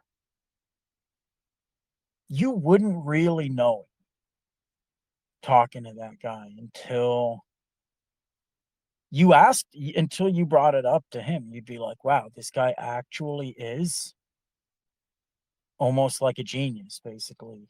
And I will concede, like, yeah, he's like 20 years old or whatever, but he knows a lot more about philosophy than me. Like, he knows like vastly more than I know about it. And I have a lot of humility for it. I'm like, okay, yeah, that guy's probably like, he's probably thought further than I ever will, maybe. I think he's Maybe older than not. that. Fair enough, but at least 10 years younger than me. 10 years, No, whatever no, younger than I me. think he's probably around that. Well, the way he was speaking to someone else, another attendee. Our gay friend. So No, no, no. that, I mean our gay friend from Telegram.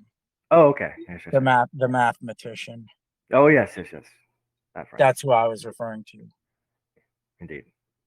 Like, I'm like, he knows more about philosophy than me, and like, that's fine. A lot of people do, and I'm like, wow, like that he's really thought about like problems that could arise from taking certain positions that I haven't even ascertained, and like, I can tell that. I can tell he hasn't read as much as me, but he's thought way further than I have about the implications of like different lines of thought. And this other guy, the Wednesday Society, I could just tell he kind of hadn't. Like, he just sort of had this like braggadocious tone that was really sort of undeserved. There's something I. He's not the first person I've encountered. There's been He's a two bit others. cocky. He was cockier Yes. than he was Well, smart. His cockiness was like not being backed up, in my opinion. Not entirely. He's smart for well, sure. yeah. It's a multi-faceted He was too cocky for. development. Yeah. When you hear like talk, because I listen to a lot of lectures when I'm at work. I'll listen to a lot of like open panels and lectures by.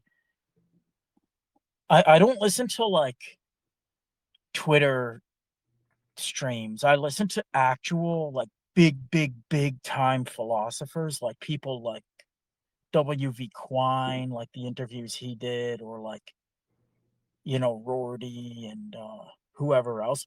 These guys were extremely humble, like Yes, so but so I'm going to say sympathetic. I am sympathetic. I am sympath. I have there's a sympathy I have. It's not so this encounter does not come around for me very often, or does it generate very often?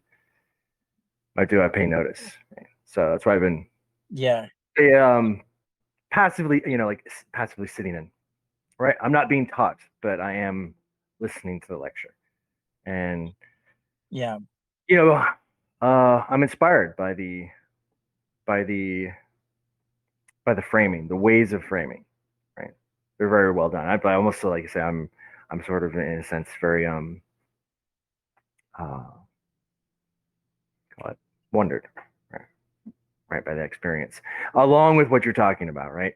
I'm there's a lot of stories I could tell. I have others I've met from his tradition, right? The last woman was very much the same way, a very much an elitist, right, in the tradition. Although she, I gotta say, was a far cry from what I've observed from this gentleman, who is uh, he seemed like his narrative. he seemed like a naive scientific realist, pretty much. I'm It didn't seem unsure. like he's Unsure. like Yeah, I really hadn't dealt. uncovered. It just sounded to me like he was a naive scientific realist who hadn't really dealt with some of the arguments of like the anti-realist or the pragmatist theories of truth and meaning and stuff like that. It's The hard. It's hard to say because Wittgensteinians. in the early conversations, right, or short as they were, there were concurrences between us, right? There was a struggle, like for him to maybe like um, grasp my terminology, right, my attempt to frame it. But when he did, there were, you know, there was acknowledgments, especially like I guess it's a general sense of a generative model, right, the one, and that's what I found fascinating. Why I've been kind of eager that if you were to listen to it, what it might do for our conversations, to hear someone like describe things that I've tried to describe to you, but in a much more formal manner. I think in a way that it's more digestible. Like you said, my speech is very liminal, right? Uh, you know, like I'm trying to take How a much fluid and form it this is into rigid concepts. yeah, but I've developed I've sort of become accustomed to the way that you speak, and now it's like very second nature to me. But the other reason why I say like philosophy is almost entirely attitudinal is because the extent to which the interlocutors agree or disagree is like the extent to which you choose to. Like, for example, you and me kind of agree in general in like all the non deal breaker ways, right? But I'm sure if I go in depth into the exact nature of the way that I see things versus how you do, there's just so much there's a plethora of different things in your worldview that I'm just going to completely detest and reject. Like when we get down to like a really fine grain, I'm aware of that. I but know but where it is as but well. no, but like the thing I'm just trying to say is like whether or not you want to dwell on that or you want to play up the things we like do agree on and have like really good conversations. But if you do that all the time, then it's just glazing, right? I'm just like, I'm not pushing you. I'm not fighting back against you. So like it's a choice though. It's a decision. I could just come in here and start getting into the nitty gritty with all the places we disagree and just go at you until like discourse breaks down and we don't communicate well anymore and we're not making way anymore together. So when people do that, it's like they kind of want to just instigate a breakdown with you. They don't necessarily have to like dwell on the differences in worldview to the point where it becomes a contention and then it's irreconcilable and it falls off. Like Hmm. they don't, this again, like the principles of charity, like they don't actually want to maintain this, they don't actually want to maintain good relations with you. If they did, they could kind of say, well, like this is how I basically operate with JT is like I have certain things where I'm like, you know what, man, I'm just this is how I operated with Revoto for years, right? But then it became eggshell walking. And I said, you know, I'm fucking done with it. I'm actually gonna stop walking on eggshells and I'm just going to I'm actually gonna try to like put all my contentions with what he's saying out there on the table, just knowing that it will cause it'll cause his ego to get hurt and this whole relation's going to break down, but like it's no longer worth it for me to avoid this. But sometimes if you actually want to maintain good relations with a person, you will. You'll say, okay, you know what, I that guy just said something in passing that I really don't agree with, but I'm not even going to address it. Let's just see where he goes. Just see where he goes, whatever. Maybe maybe I'll call him out on the next one or whatever. But like, so it's there's a very, very, very, very high level of requisite maturity when you're approaching the frontier of ideas like this. When you're talking about like what qualifies as epistemic rigor, what is entailed by the meaning of what term, and you know, what kind of valid inferences can we draw from a set of axioms, and like people are handling these ideas nowadays like it's blood sport, like people like Jay Ooh, Dyer, that's a. people like, Can I tie it together yeah, with please. the boomer analogy, right? Of like passing the torch, but in the dialogue, let's say we're in the, the proverbial convention, right? The arena. Well, the center is a podium, right? It's a place where generally it's you're standing just a bit higher than those around you, right? So everybody can look, look at you for I guess for whatever pragmatic purpose you could wrote down. But I think symbolically to elevate this person's voice. So you take a lesser position, you take a passive position. That's a listener, right? And so to do that, it's kind of you could say kind of it's not even like nominalizing the field, like equalizing it. It's putting it, I guess, in a context that's appropriate for reception.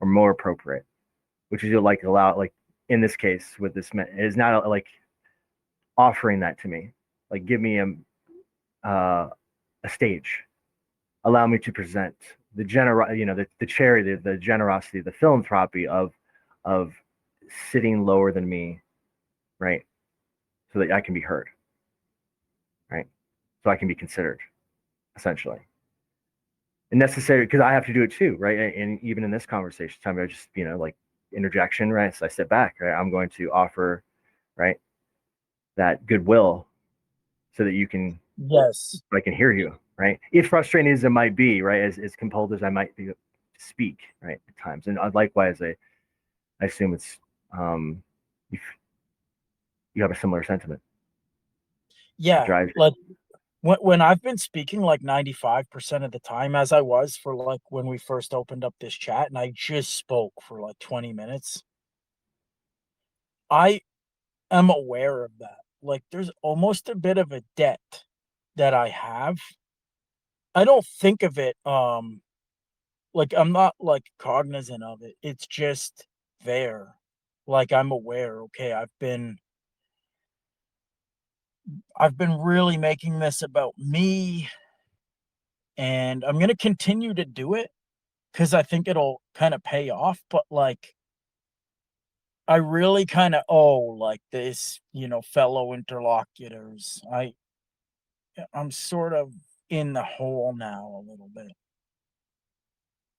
And when you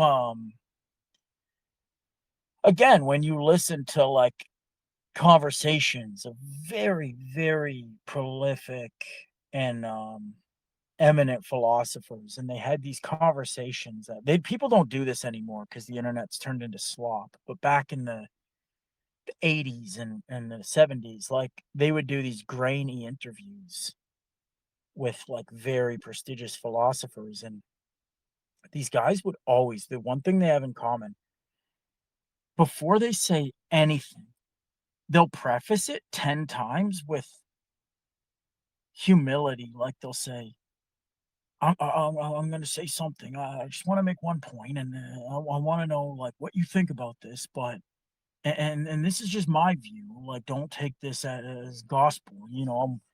I'm kind of flexible on this point that I'm going to make, but given what you're saying, I can't see how you can hold this position. Like, it almost gets to the point where it's annoying. But when you play with these ideas at this like higher order meta level, you understand the value in doing that. I do it too, like, and sometimes I got to stop myself because people that are lay brains, people that tune into like black pill fucking bullshit, whatever, they don't like tentativeness. They just want to see people assert and go for it. Women are fucking whores. It's fucking, white men are getting all the non women. They don't want somebody to kind of like tentatively wade through an analysis, being like, okay, this is just like what I think. I'm open to hearing pushback, but like they view it as like tame or whatever. But that's the kind of like, again, now we've turned everything into this like high time preference, blood sport. It's got to be contentious. It's got to be pithy, and it's got to be like it's just the whole intellectual spirit is degraded to such an extent, and you'll get people like that really imbibe this degradation, like Wednesday Society. He sort of imbibes the degradation of the intellectual attitude that was um so necessary for It's kind of like a the caricature. It's like um yeah, I see it as like a like some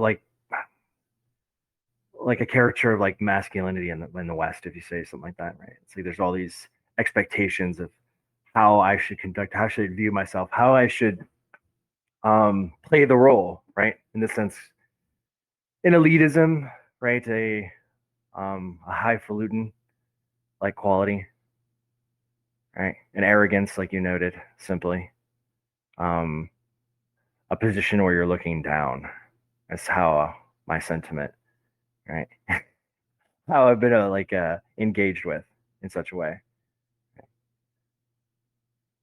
So, and that's troublesome in a world of consideration, which is like you noted, but ideas of like doubt and um,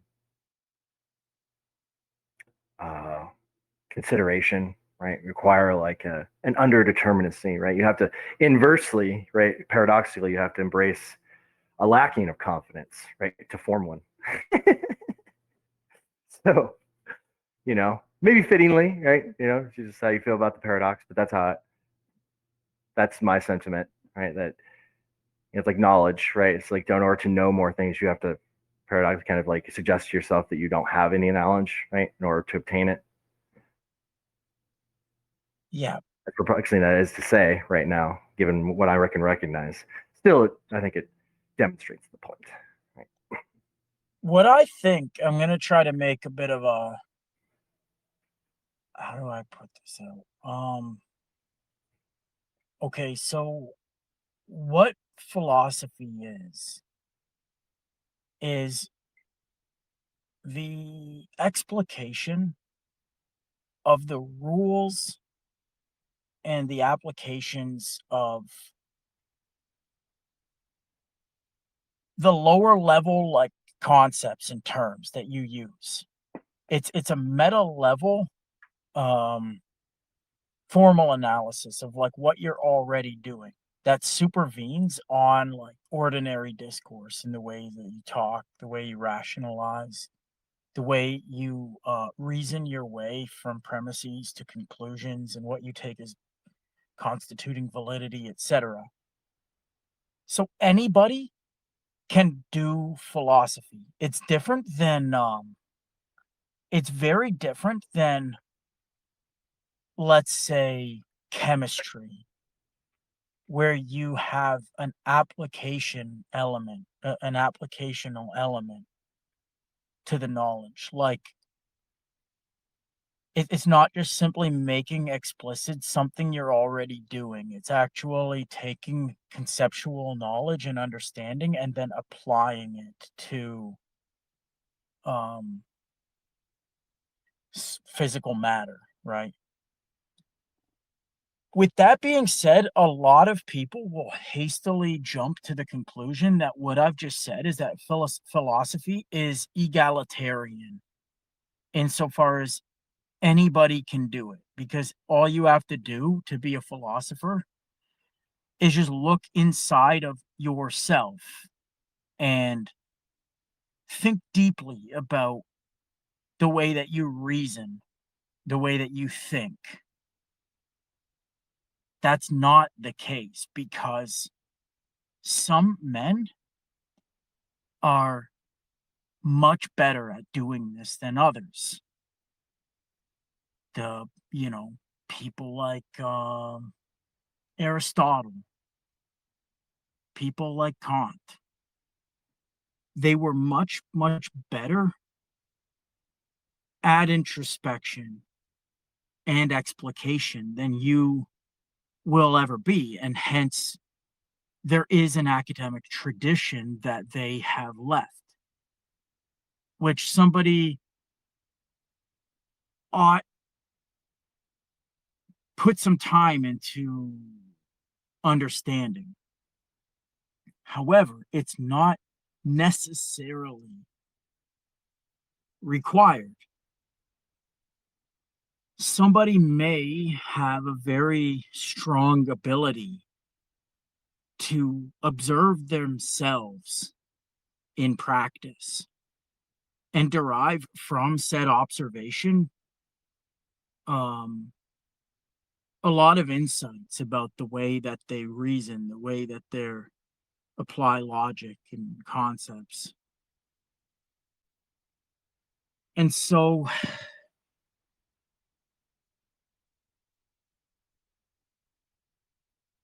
it's sort of hard to I guess what I'm trying to say is that it's sort of hard to gatekeep, but it's certainly not a free for all. There are standards. Not everybody is equally qualified to give their opinions on philosophy, even though everybody does have a kind of tacit logic. Everybody has a logic, even a cat and dog, but they are not aware that they do. It's tacit. They're not actually aware, right? Like they may have learned logic through operant conditioning, like a Pavlovian mechanism or something like that. Is that Trial, where error, naive, error, that term fault. naive kind of comes into play? Yeah, exactly. Like naive in a philosophical sense, just meaning exactly that. You're exactly right. It would just mean like this guy's a naive realist as it pertains to science, meaning that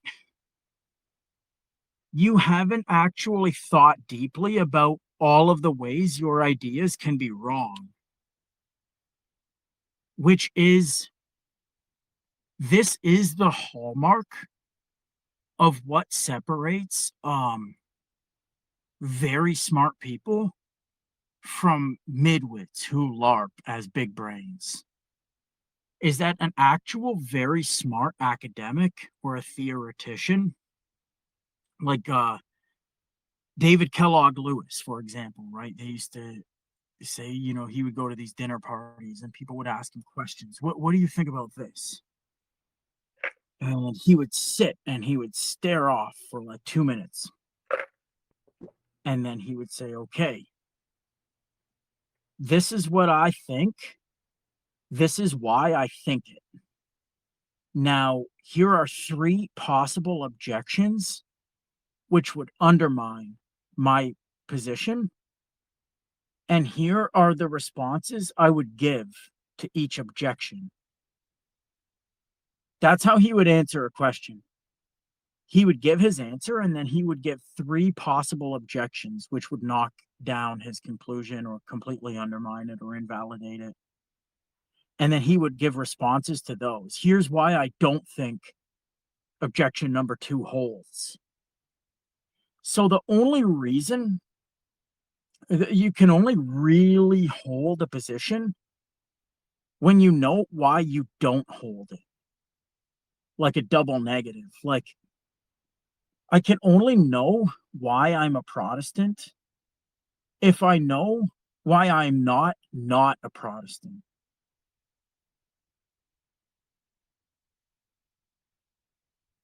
And that's when you have like an actual firm commitment to your view. But most people don't have that. Like they'll say, oh, I'm an Eastern Orthodox Christian. And they'll just go and watch videos about that. And they'll just go and read literature about that. But if I say, okay, but why aren't you not an Eastern Orthodox Christian? And then they will play like they're not able to go and play like really good devil's advocate for like a Protestant or a Muslim or an atheist and say, okay, make your strongest argument for atheism. Make the best steel man for it you can. Come up with 3 objections to it. And from that, explain how you think that Eastern Orthodoxy is a more like reasonable position, or it's a more sound commitment, or something I like that. imagine Pascal's wager was formed a similar way, right? Is in that thought experiment, the anti-position is established, right? Like if I don't believe in this, these are the consequences, right? Proposing, right? A world of Great point. nothing, Yeah. right? So on and so forth, right? Out of the 2 options, this one Yeah. were, yeah. So There's an asymmetry and like repercussion asymmetry. But then people will argue that's a really good point. Yeah. No, that's exactly like how And that's why Pascal's wager is a really good argument, because it directly considers alternative views and the consequences of holding them. It's not just explaining to you why it is a good view, it's explaining to you why its opposite is not a good view. If you can't Yes. do that, then you don't understand your own position. If you can't really articulate the opposite position and then give and provide some um, knockdown criticisms or commentaries about the opposite of your position, you know what I mean? Yeah, it's the antithesis, which is really just the comparative thesis. So when somebody makes an argument, anyone hold them to this. This is what I try to do: is if they ask you or they suggest that your claim, right, is fallacious, right, or is either falsified, they have to provide a counter theory, a comparative theory. Otherwise, your one just stands, right? Because you're the only one who's told the story yet that has any coherence to it. They offer just by saying no, it's not the case, right? And offer no alternative. In order for them to build that alternative, they have to do it in, well, if you're going to do it effectively, right, is to reference what you said, right, to build their own, right? So that's how you know you're comparing something. Essentially, it's very simple, right? But it gets overlooked um, by most, right? They feel as they have to like continue like to defend the negative, which is not really, like I said, it's not really a negative. It's another positive story, but it's an alternate, right? Out of the two stories, which one has more efficacy, and that's how you make your choice, essentially. But in order to build their story, like I think Collective is noting, is they have to um, uh, like address, right, all of your bullet points, essentially, right, all your framing, all the framing, right, down to like your presumption, right, your presuppositions. They can't do that, like then you're right. Is this making any sense? Sorry, I struggle to. Yeah, all most people will do when you put forth your view, they'll argue via positiva for their own position and response. Like it's a big thing. So you'll argue for a position that conflicts with theirs, and they'll say, "No, you're wrong because," and then they'll go on explaining why their view is good. They don't explain why it's not good or why it's like bad. Like that's how you should argue.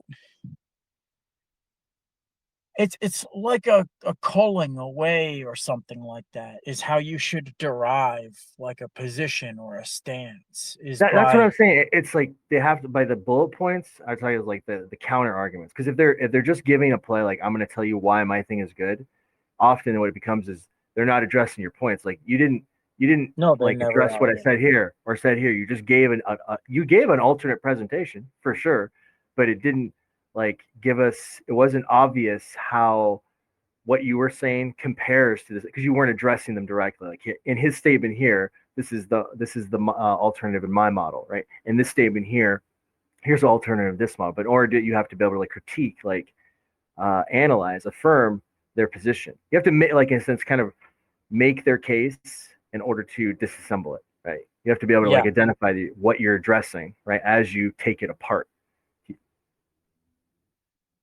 Yeah, you should almost take up somebody's position if you're able to. You should almost um affirm it in a stronger way than even they themselves have, and then say, but in so doing, here are certain implications or logical consequences that follow directly from these commitments, and I can't um commit to this because ultimately they result in implications. I just can't I can't accept them. I guess that's ultimately like Hopefully, it what it's becomes going to come back obvious. to. It becomes well. It's like you can relate to them.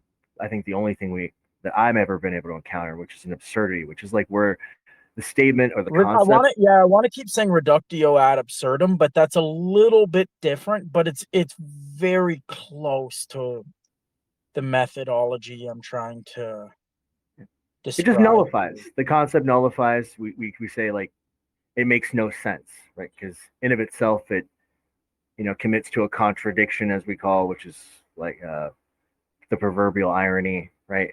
Becomes Yeah. where things just stop in of the like you can imagine stop. The statement stops, and you just end up saying something else, right? We say, That's, yeah, the disease is worse than the cure is worse than the disease, like kind of in a way. This will mm. the some of the implication and the logical consequences are more difficult to account for than just simply rejecting the premises. And so I reject the premises.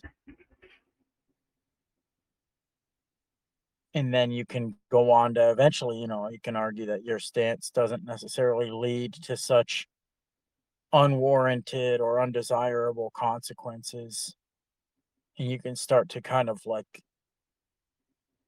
sculpt your view out of the stone slab, as it were. But you don't just go forth and argue for a position. Otherwise, you're kind of just storytelling. You're kind of just, even if it's science, even if it's got like all the makings of like a scientific analysis, it's still um you're leading the charge, or you're leading the witness or whatever. You're not really addressing like the reasons why um you're not accepting the opposing views or positions on the matter.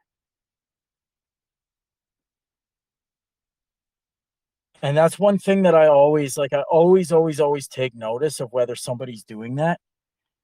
And I do, admittedly, I judge their competence directly based on that.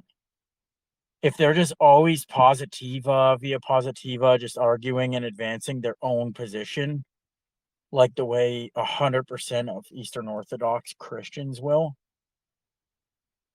then it's sort of like, yeah, you haven't. oh, dude, this is for anybody who listens to this dude. He brings this up, right? You might hear it. A contestation, or at least a criticism, perhaps you could say, of the gamification of things. And often, like, holds consistent is like he engages in such ways, right? Or at least has a tendency to at times, right? Under certain conditions to allow things to become gamified. Because in the tradition, as I am inferring it, again requires that philanthropy, which also is that the debate, the forum, is not really about contestation. It's about cooperation. It's the contest is the tool that builds, right? That builds the cooperative, right? But it's not really that in of itself. And it's kind of remembering that, like when you're conversing, you're debating someone, you're not only like critiquing their idea, you're building it with them. And it's kind of keeping that in mind is where what I do is, at times where I can know someone's struggling, like I kind of get a gist of what they're pointing at, but they don't know, or they're struggling, right, to articulate. I'll assist them, right? Same thing. It's like build the idea, same time. And it's like it's an interesting premise, probably for most people, or a novel one, because it's their expectation is probably otherwise, right? When you bring up an idea, it's you, it's holding it alone, and your interlocutor, your combatant, is not meant to help you sustain it. But that's not really not really true. Implicitly, even your adversary has to know what the world you're building in order to contest with it. Although you're not like in most cases probably not directly acknowledge this about each other, but it's happening anyway. The other person has to know your arguments in order to compete them. They are building it Yeah, with you. They're just not sharing that with you, yeah, that a acknowledgement. But 100%. the higher ideals, like and maybe in these conventions where you kind of admittedly do that, like you openly like it's like okay, right? We're not, we're building the world together, essentially, and that helps keep that realm, that frontier of generosity, right? Perhaps open, right? It keeps, it Yeah. maintains it. Because otherwise I you don't. realized, Like, discourse can never it'd be very difficult because all you'd ever be doing is just arguing, right? And you'd never resolve. There'd be no resolution. but yeah, exactly. You have to, before a resolution's even possible, you have to already want there to be one because it has to be won out through a sort of um epistemic coming to bear or something like that. It's not just something that like will stand up for itself.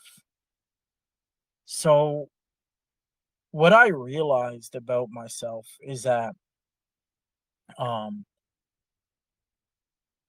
once you accept pragmatism, you accept like the pragmatic theory of truth or the pragmatic methodology, the whole way that you think about epistemology is completely altered in a really fundamental way that's alien to like almost everybody, especially after you've engaged with Rorty and some of his arguments against like representationalism and the mirror of nature and stuff like this. You realize like people always think their points are like describing some or they're corresponding to like the facts of the matter that are out there in the world and they extend beyond the mind and whatever. And this isn't exactly an argument for like idealism or whatever, but I realize basically the short and sweet of it is like you just said, people need to understand what your position is in its fair and true representation, what you're advocating, what you're saying, what you're proposing. I don't even care if people don't agree. I don't even give a shit. But I'll freak out if I get strawmanned, especially like if it's in good faith, let's say. Like if somebody actually is they're not trying to strawman my arguments because they're like malevolent, but they're strawmanning them because they actually can't get what I'm saying.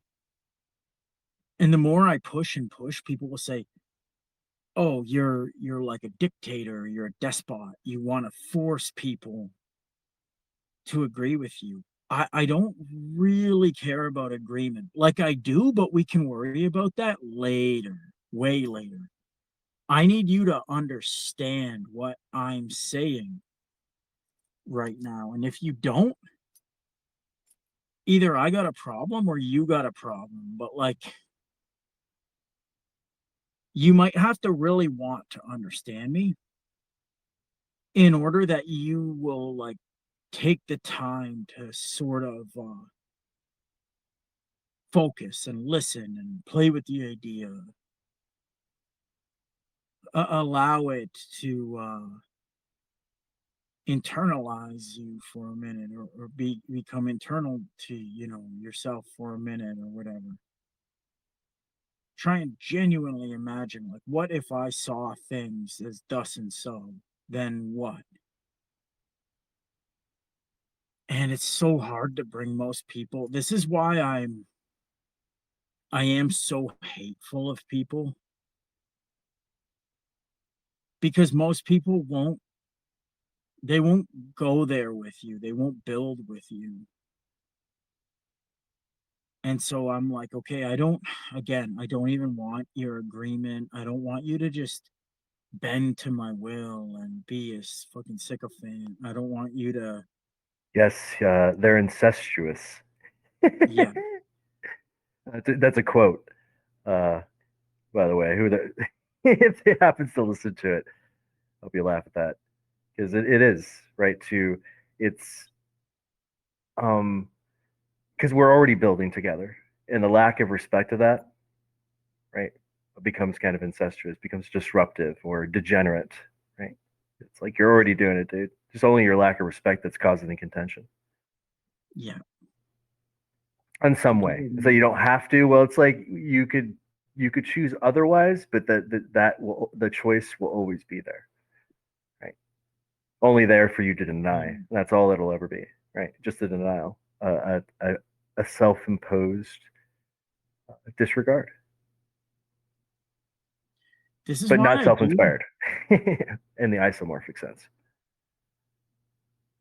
And that's why I sort of agree with like Brian Grossman, even though I think his ideas are a little bit like kooky and they're a little bit out there, you know. He's like, Wow, the Grossman, what a name drop. yeah, like I have a lot of sympathy for his frustration because you know he argues for things that I think are kind of kooky. He argues for like Christian identity and you know true Israel or whatever. But like he is right. He says you guys are just like mockers and scoffers. You're not. People just make fun of him when he comes into a place, and it's like if my ideas are ridiculous, just kind of explain how, please. All I want is the explanation of like how I'm ridiculous, or people will call me a lolcow. They'll be like, Collective Dismal's a lolcow.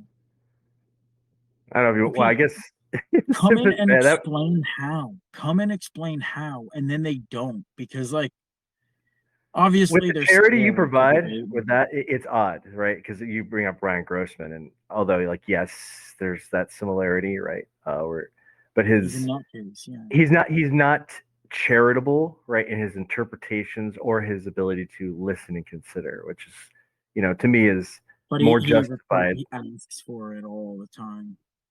Essentially, yes, right. He asks It's for similar to so you, much where you're being clarity. rejected, right, and but not. It's not. It's less obvious, right, because of how persistent you really, even more obviously, like intentionally try to portray it, like say uh, that you're setting up this ground, right? I'm going to like very deliberately uh, declare, right, that this is how I'm intending it to go, right, and occasionally reaffirming it, right, and that's different than where Brian Grant will never say that. He'll be like, oh, that I'm here to listen to you, or maybe it's very seldom that he might ever give it enough brevity for you to be heard out, but then quickly just it degenerates as his interpretations are under like the most uncharitable, right, lens, right. So it's really, I guess I'm noting it's progressive, right? Like for you, like even for myself, right? Is as as charitable as I intend to be, even to portray myself, deliberately portray to others, right? It still is um, underwhelming, right? Its recognition compared to someone who like doesn't seem to really like deliberately at all, seldomly ever does, right? If it ever, ever will occur, is going to be like, you know what, hey, dude, I really want to hear you out. I want you to have like, let's say in this 5 minutes, just spill it, whatever, right? Just get it out all the way, right? I will be here, right? And then I will like listen carefully and repeat back to you, which is what I think you said. How often does anyone ever get that? And that's always the big test. That's always the litmus for everybody is like, I still remember the first time I ever heard you speak and you were, you know, having a bit of a debate with somebody who was like a woo woo tard, kind of like a galaxy bro. But you were very civil. And then I reached out to you and I was like, yeah, I kind of liked, you know, the way that you were like framing things was unusual a little bit. I want to sort of know where it's what you're drawing on, what school, you know, you're kind of drawing on, or what your inspirations or your sources. I just want to sort of like situate you within, you know, the tradition or whatever. But a lot of people will, like you're saying with this guy, they want a certain type of charity to be extended to them and their ideas, but they don't know how to extend it to others. And that's almost the recipe of a lol cow. That's basically like the recipe for what makes someone a lol cow is when they're like, why won't you guys listen to me? Oh, why won't you guys listen to me? But then they don't listen to anyone else. They don't even entertain the idea of someone else having anything valid to say on anything, right? But that was a big test for me. I was like, okay, like after this guy's like, I want to know about this Sigma Trialectic. I want to know kind of like where he's coming from, what are the sources of his inspiration, whatever. But after I get that, I want to fucking push my idea a little bit and like see how, he would respond to that. And then it's like the receptivity. Yeah, it was there right away. And I'm like, okay, that's cool. Like now I'm going to give you more receptivity. And then you start like a little bit of, there's propinquity. You start building propinquity with a person. Like you start becoming familiar through like continued but the people at first they have to be willing to like build propinquity with you, a fondness through continued exposure to like the ideas of the other person. And eventually you can reach a point of reconciliation with a person where it's like we we've consolidated our beliefs on the things that we feel are like most important, which for us seems to be like something sort of akin to like world building or world making, a constructivist view, a processual view, or something like this, right? Where we don't we approximate to like true conclusions, but we're both fallibilists. We would like probably our like biggest enemy would be like infallibilism or whatever. So you're like, yeah, okay, we've consolidated our views, and then we'll go and fight over particularities within that. But and again, that's even how the Jays are. Like that's how they can span the left right political spectrum, and it doesn't fall apart because they've reached kind of like a group consensus or consolidation of like certain core ideals that there's no deal break. There's not quite like a deal break anywhere in there. And that would be like same like us. Like there's no ultimate deal break. Even though we can still come to blows for sure about like certain points that I'm like, I don't like where this is going. I don't like, this guy's like too much. He's weighting certain aspects of this too heavily, and I don't like it. He's not placing enough emphasis on like more important aspects of this theory or whatever. And you can contend quite violently about that, but ultimately there's no like I'm not like a Christian fundamentalist talking to you. You know what I mean? Like there's enough there to maintain a stable relation into perpetuity. But it all starts with that initial like how will this when I first met you, it's that initial how will this guy respond to what I have to say, given that he's coming from a different place.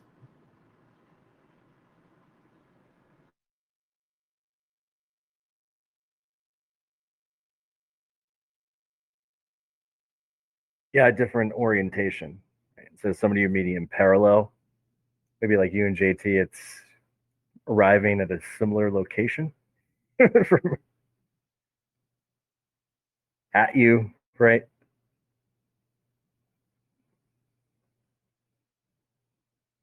I Yeah, kind of you thought of don't. it that way. People don't like people talking at them. They want people to talk like with them and to them, not at them. People, you have to understand like human psychology before. Just parking my car. One sec. I'm just kind of parallel parking. You have to factor psychology. This is like the order of operations that you have to go through in order to build like a rapport and propinquity with a person where you can form like a stable working relation that you can actually start to work on like um you know a correspondence that will develop into like a philosophical view where people co-author it and different people parties contribute to the development of it.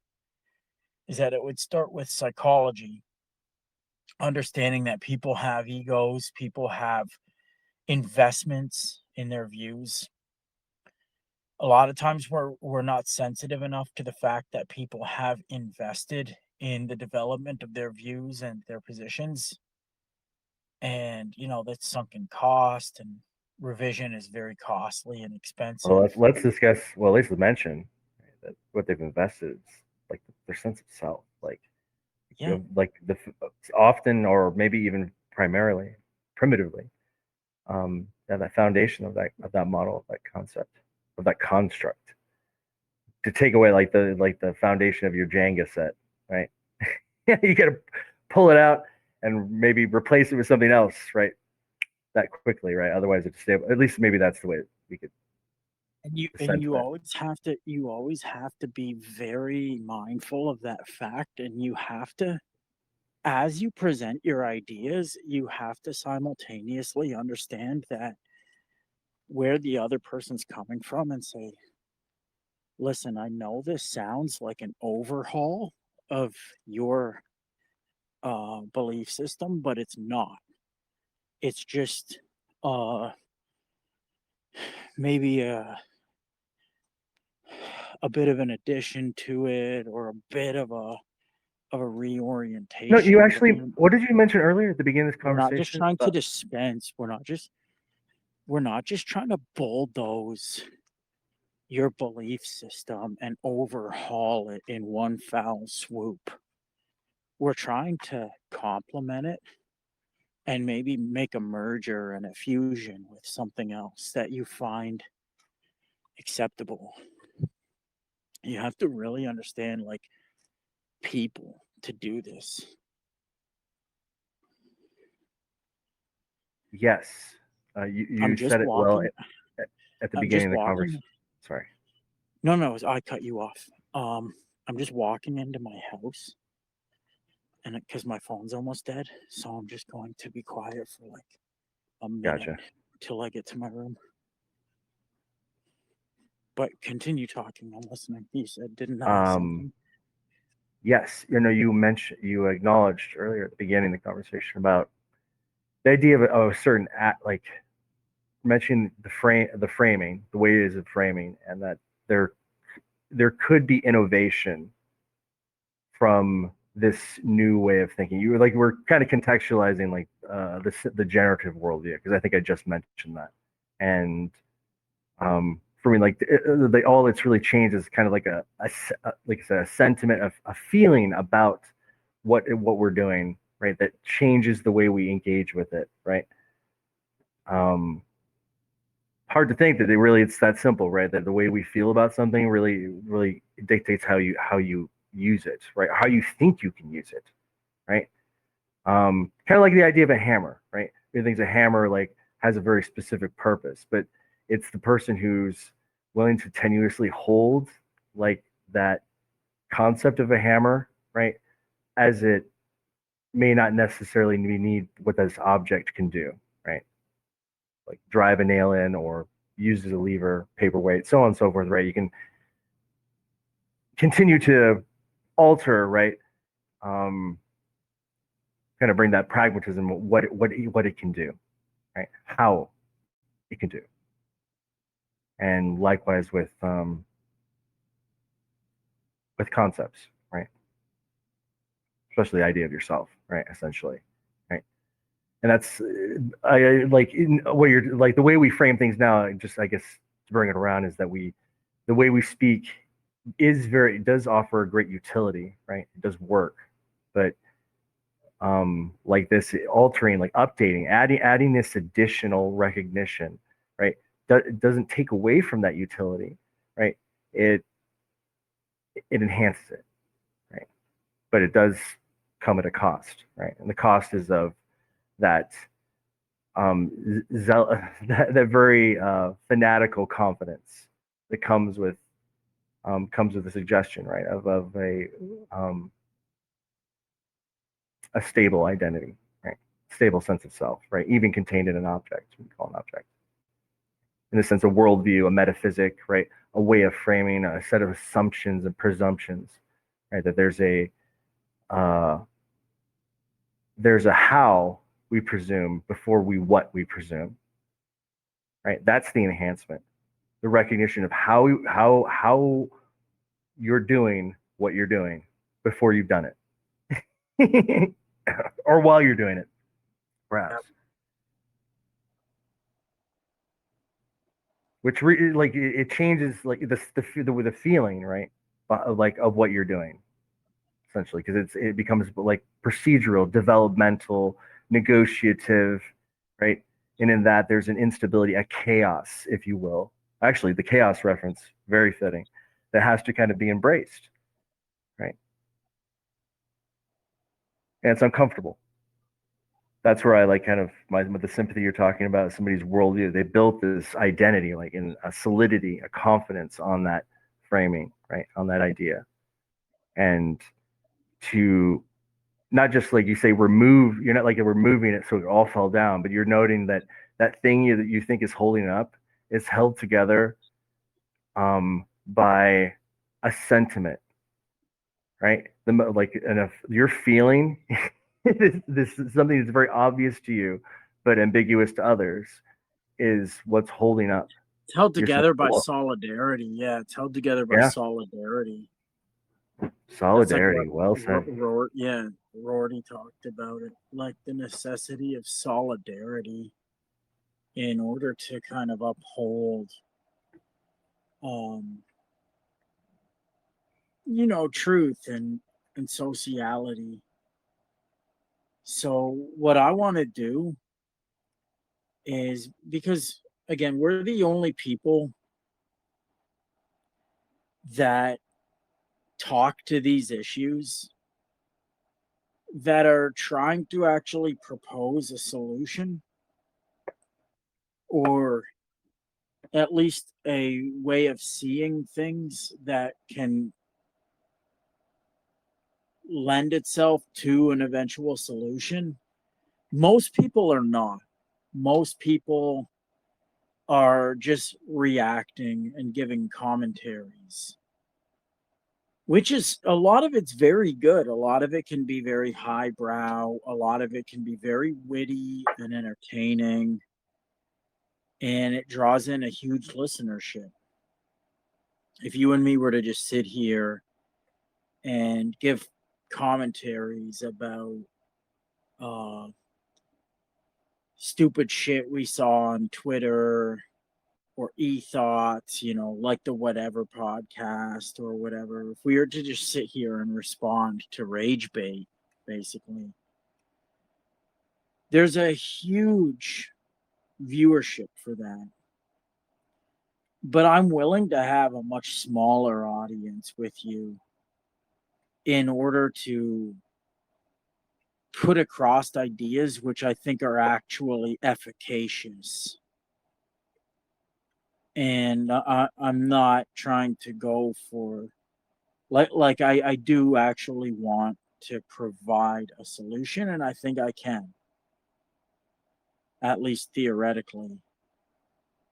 And That's all it the way ever is.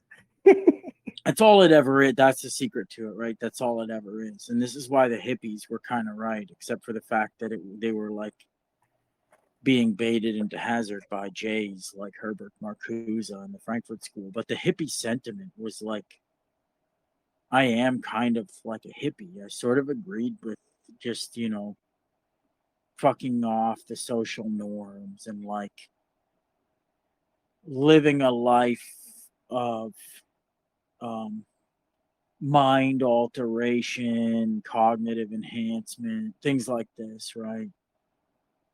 Musical expression, whatever. Not to make a side tangent out of this, but it starts with understanding how to get people on your side. This is the very first stumbling block. Almost nobody ever makes it past it.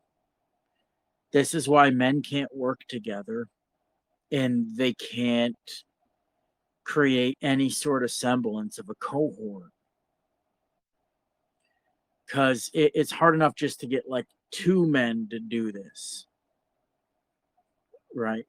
You have to share a very certain type of attitude and a wanting that most people just don't have. They think if their view is compromised, then they've lost something, and they have to fight to retain. They can't lose any ground. They can't move backward to move forward or anything like this. And so the way it starts again is psychology and understanding the attitudes, the way that people are, and playing into it. Playing up like when you first meet somebody. This is why they say first impressions are everything. I believe that first impressions set the stage for the entire. I'll never forget our first interaction. If it had went really bad, we might not be talking right now. But first interactions, you have to go and listen to somebody else and what they have to say, and assess. Like, do you think this guy is capable of producing or providing some kind of like additive value to your worldview, or just to like the views of in society in general, right? The mainstay societal perspectives, whatever. And if so, then you kind of single that person out and you go there and you let them feel good about themselves. You ask them questions. You ask them to expand on certain ideas that they have, that they feel, they're beholden to and they feel are like very important. People will call me a manipulator or a sociopath. They'll call this manipulation, they'll call this sociopathy. But I think that is basically an act of undermine to frame this that way. It's sort of It's kind of paranoid. It's paranoid if you think about it now, because the necessity of the of interacting with others, right? The necessity of them being there for you to respond to and be uh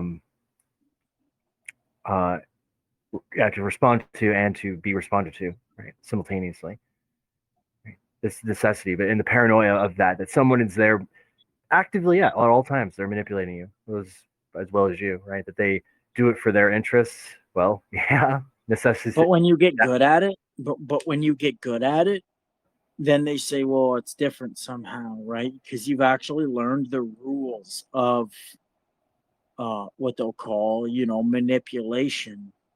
Well, if you trigger resentment, if you do it in a way that makes them resent you, right, then I have every sympathy for it, because yeah, okay, that's the name of the game, right? Even offering the that charity is, I think, to abate the resentment, right? Anticipating that if we didn't do this, we could easily become resentful of each other and the See, here's the conversation. thing, right? Here's the thing. It's just like, to me, this puts me in mind of some of the arguments against colonialism, where you'll say, well, all these different native tribes, they were like ravaging each other. They were killing one another through violent act and taking and conquesting, right? But when Europeans came and did it, somehow it was fundamentally different because we were too good at it. We were too advanced at it. We had guns, we had different strategies, like philosophies about war and conquest that uh, sometimes did also include things like social tactics, like manipulation. Essentially, how can you get somebody to think they're your friend and stuff? And it Yeah, you seems come like in there with a bunch of goods and stuff and make friends with your enemy's people, right? And they end up like, maybe a tactic like that, right? It subverts their we expectations. call this subversive because you Yeah. sort of like, and that has a negative connotation to it. However, there are certain rules, and they say everybody's doing it, just like you said a minute ago. Everybody's always doing this. But the thing is that when you actually look at it and you observe it closely, and then you identify the rules and the trends and the patterns, and you learn this like formulaically, and then you apply it, they'll say you're a sociopath. You're like have some kind of psychological problem or whatever. But basically, you go to somebody who you think is worth talking to. Like if they're just spouting off at the mouth, then just ignore them like straight away. You'd never even attempt to build rapport with them. But if you find somebody like, oh, that guy sounds kind of like he's potentially, maybe a diamond in the rough, but I think he can be worth talking to. You look for these diamond in the rough type people, right? You and me were both diamonds in the rough compared to what we are now when we started talking. Like it's come a pretty far way. Um, been a lot of Indeed. revision and overhauls, been a couple, total overhauls, revisions, whatever. But um then you start to don't just go and dictate to anybody, right?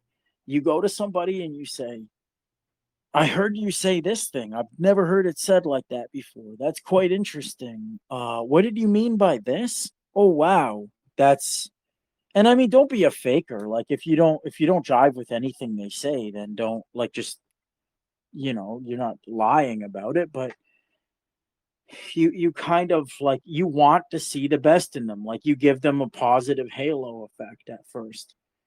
And then you say, here's my view. Have you ever heard of this guy? Yeah, I read this guy about a year ago and it had a really profound effect on me. And it led me to thinking this thing. And I sort of started to think this way. And I used to think like that, but now I don't. And then you gauge. That's where you stop and you gauge. And how well you're reciprocated, you respond accordingly. You give an equal amount of reciprocity back. And eventually the other person will recognize this. They'll say,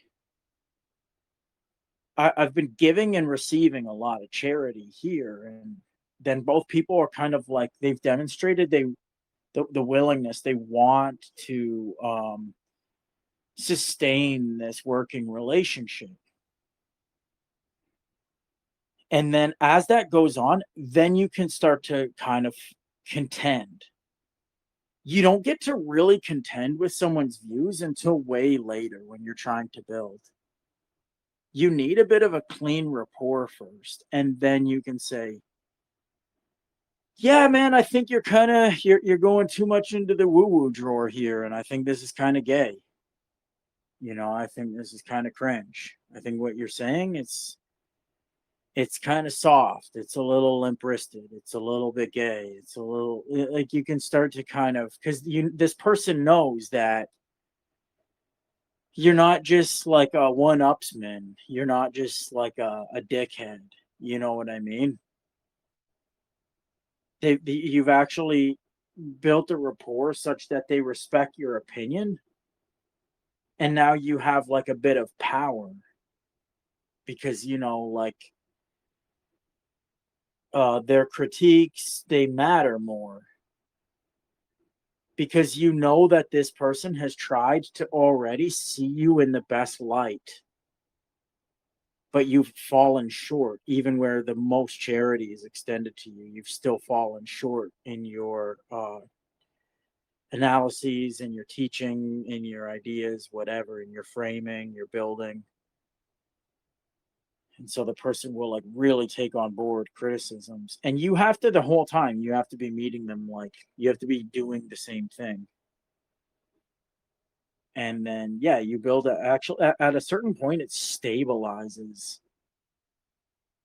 and you're like, okay, like an absolute fallout is like, it's always possible, it's always going to be possible, but it's become very improbable at this point because um we've had like pretty contentious disputes, and they've been reconciled. They've eventually been reconciled, and like progress has continued. And that's when you're like, but now you're talking about like teaching this to people, like saying, go out and recruit. You're a recruiter. Go out and apply the exact same um, process that I have just described. Go start applying this to strangers online, right? Go and watch first. Be a lurker. Be an observer, and find a guy who you think is a candidate for building with you, or just recruiting to your. Some people, the way they build with you is just by being like, is just by outsourcing their views to you.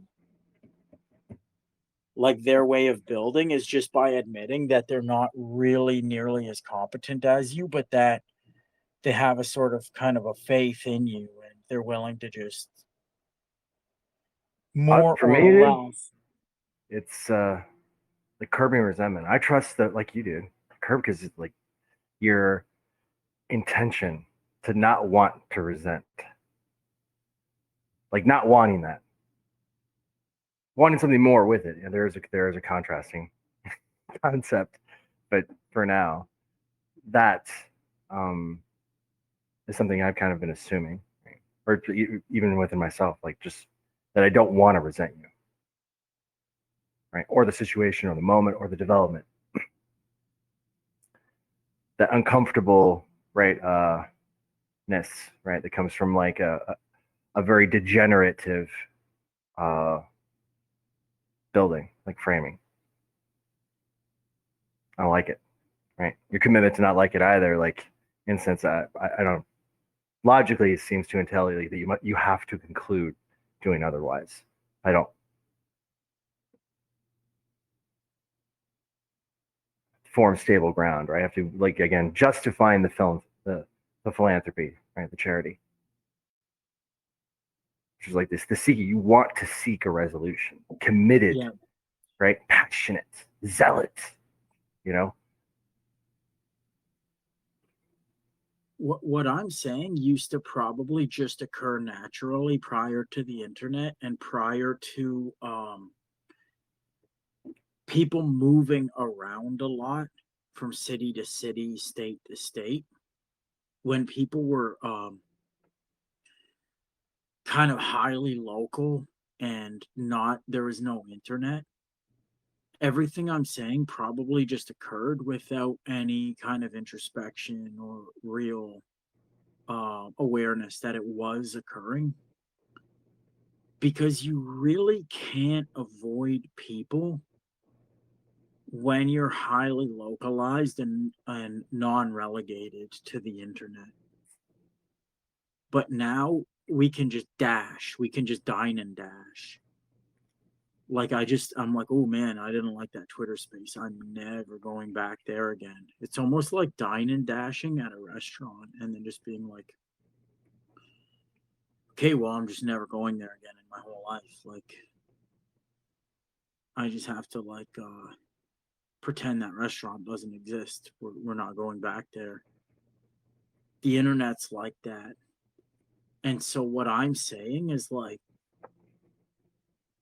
we need to almost kind of relearn how to build stable working relations with people in this new climate that is uh, terminally online. And this is, I just laid out exactly how I have managed to successfully do it. Play up people, play into their ego, play into their not just their ego, but play into their passions. Notice what people are passionate about, notice what makes them perk up, and then ask them a ton of questions about it. Ask them to clarify, ask them to, and then allow yourself to be wowed by it. And then you start to inject your own position. And if they do the same thing for you, they ask some questions, they allow themselves to be a little bit wowed by it, then you're already, you're halfway there. Is like really good signs. And then that's again when you start kind of, you go the other way, you start attacking a little bit, but remaining very respectful throughout. And then you see how they respond to that. Do they just like flip the board over at the first criticism, or do they say, oh, you might actually be right, maybe I need to come back later after I've thought about that more. Maybe I've failed to anticipate that kind of criticism. I don't, necessarily have a pre-canned response for that. Or, I actually don't agree with your criticism, but it's a good one. It's a strong one. I respect the formedness of it. It was well formed, but I'm going to have to reject that. But I think it's like you know what I mean? Stuff like that. It's just most people don't. People ultimately, what I'm saying, people don't understand people, and that's why we can't form a cohort, and we can't do anything. We can't do anything impactful as whatever, as a race, as a sex, as a people's. No one offers Well, anything. it's a subversion of. I was thinking right now, are people kind of expecting a kind of like we were talking about naivete earlier. It's like when we talk about humility, maybe in a way that's kind of inferred that it's self-induced naivete or acknowledgement of it, right? The underdeterminacy. But it's strange to think like what we're proposing here is like a confident recognition of that naivete, which is paradoxical, right? Because you stand, but what you're noting is a kind of a bunch of tactics in order to kind of like have that discussion, right? I have to feign a naivete, right? Only to later assert a confidence about my own. Yeah, you have to you have to no like, and I know it pays off. There's a really big payoff to it. because you have to be a little bit disingenuous, or you might have to. You don't necessarily have. You might just hit it off with a person and really be genuinely, wowed by them. But um, Well, this in your sometimes confidence you're talking about is like to know a people like that. It's very deliberate. It's very intentful, right? And that's it's in this context considered negative, right? It's a negative connotation for you to go in being that aware of someone, right? That you're able to anticipate their responses and lead them to a conclusion without their awareness that you're that forward thinking. Like yeah, there's some negative connotation to forward thinking. It's like, well, you said it really well. Yeah, no, that's exactly it. I'm so good at my social acuity and social awareness. I'm not gonna lie. Like there are certain aspects that of life that I am just not versed in. I couldn't label a map of America. I couldn't pass a fucking sixth grade geography test to save my life. I don't know much of anything about, I couldn't name US presidents, whatever. But when it comes to this, I'm not too shy to say, like, I think I've probably mastered uh, social awareness, social acuity. And I know I can anticipate the way that if I present myself a certain way, I'm going to get a certain type of receptivity.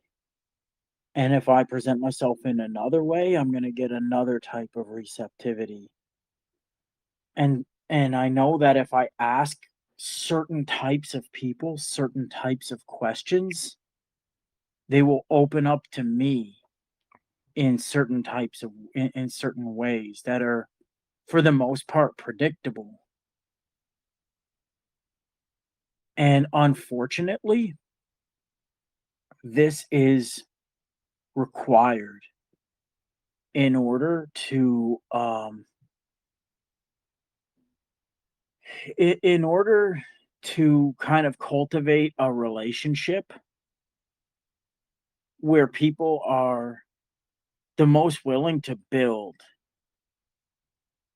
Because unfortunately, and this is the big impediment to like any science, especially the truth of an argument presented in this direct way is not enough to win hearts and minds. We're not epistemic agents. We're not epistemic beings.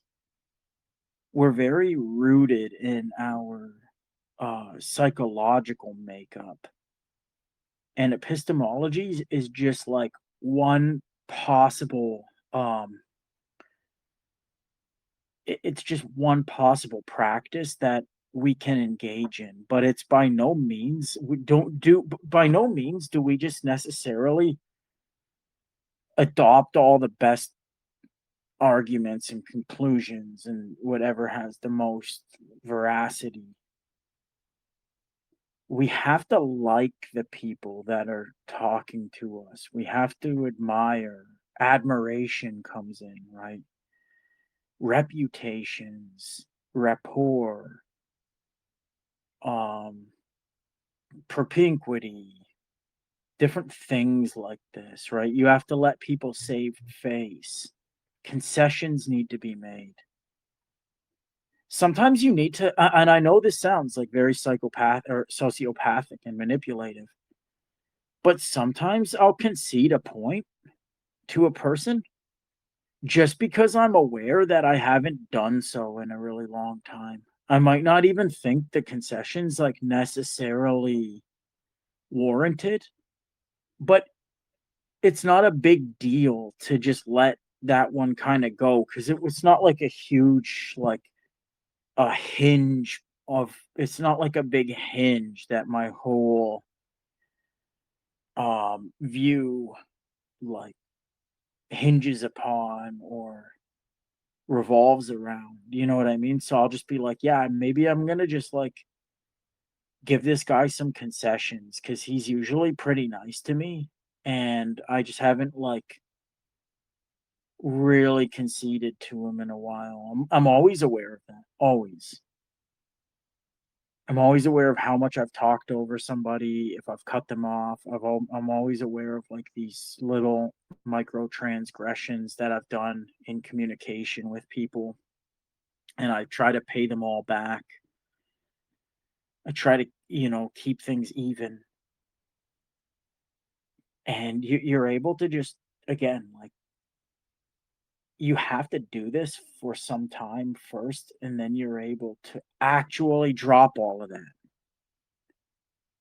Once the person like trusts you, they respect you, you can drop all of that shit and just be your true self. Cause like you can trust that the thing has like the relationship has stabilized.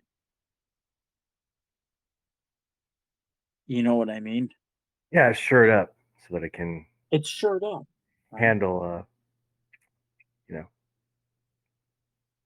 But contention, right? Or disruption. there's a lot of this like um there's a lot of this like finagling that has to go on at the start in order to reach that point where you can just be like fully authentic. And for different people, more of it's required. For some people, almost none of it or none at all. If you get lucky enough, both people, like the other guy just thinks like you, and there's nothing. You don't need to really like finagle them at all. You can just start building right away, but that's not most people, and that's pretty rare. Indeed. Some people require a lot of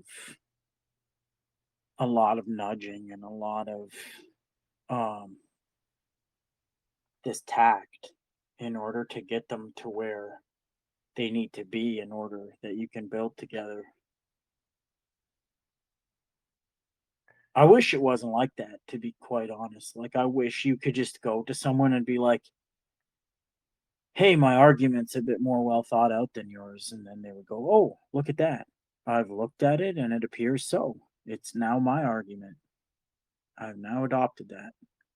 And you're just like, thanks. And they're like, yep, thank you. And it's a done deal. I wish it was like that, but it's not. That's not how the acceptance curve works. The acceptance curve is way more nonlinear. You always got to be very mindful of how much somebody, like, say I go to someone who's like a psychology major and I just start telling them about the triumph of eliminativism. I'm like, hey, actually, psychology is founded entirely on error, and we're going to eliminate it completely. It's not going to exist anymore. We're no longer going to use that lexicon. All the terms and concepts of psychology are just going to be dispensed with.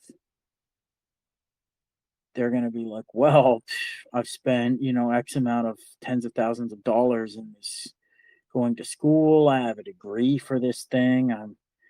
I've spent fucking hours and years that I can never get back learning about this. I've, been in Twitter spaces teaching people about this. And now you're saying what? You're saying it's bubkiss and we're going to completely just subsume it with a different way of talking? No way. Like, you have to be mindful of that, like that alone, right? That shouldn't affect the truth of things. Like, if we were a perfect logical animal, none of that would matter. It wouldn't matter that you had sunk like 100 grand and 10 years into this discipline. You would just immediately be willing to depart from it the second you saw an argument that compelled you to do so. You would just say, oh my God, Yeah, I know I spent 150,000, but I read this one book and I found the arguments more compelling, and I no longer believe in any of that. What a perfect world that would be, but that's obviously just not how Well, it's more than we're logic, constituted. reason and rationale, right? Which is, you could say, like, well, they're considerations of, like, say, like, their dependencies, their contingencies. Like, in order to have this conversation, I have to be able to do all these other things to survive, let's say, and, you know, Of course. maintain the environment for the discourse, right? Without which, so I'm committed, right? This thing has greater value than the logic, right, of its conception. So is that rational? Could be argued. That's a rational decision to deny it. It's a type of rationale, but I might say that it's a bit extraneous to logic. Like it's a Yeah, little bit like it's like a psychological rationality. It's not quite a it's not sound. I wouldn't say it has like logical soundness or anything like that. but And I'm Utah, like right? this, anybody's like this too. Like if you were to come in now at this point and be like, you know, pragmatism is just bunk. It's just total bunk. You got to completely denounce the view. I'm capable of it for sure. Like I'm at the point of like intellectual maturity where I'm capable of parting from any of my beliefs that I currently hold, but there are some that I'm like, you'd really have to fucking knock me down, man, because that one is like I've built a lot. Like we've been building with that a lot. Like the whole house is kind of resting on Yeah, I get it. you're it's gonna And be yeah, well, just to, I guess, point to that, and you're tenuously acknowledging, right, the generativity of that, of pragmatism, yeah, right? it's been Like, it's all very right, it's okay, it's there. You've you have acknowledged it, but it's uncomfortable because it puts things. It acknowledges the one thing I know it's been kind of a taboo for you, which is the woo woo, right? You got to put it somewhere, right? This is the yeah. most functional, right? To lean into the utility again. Acknowledgement.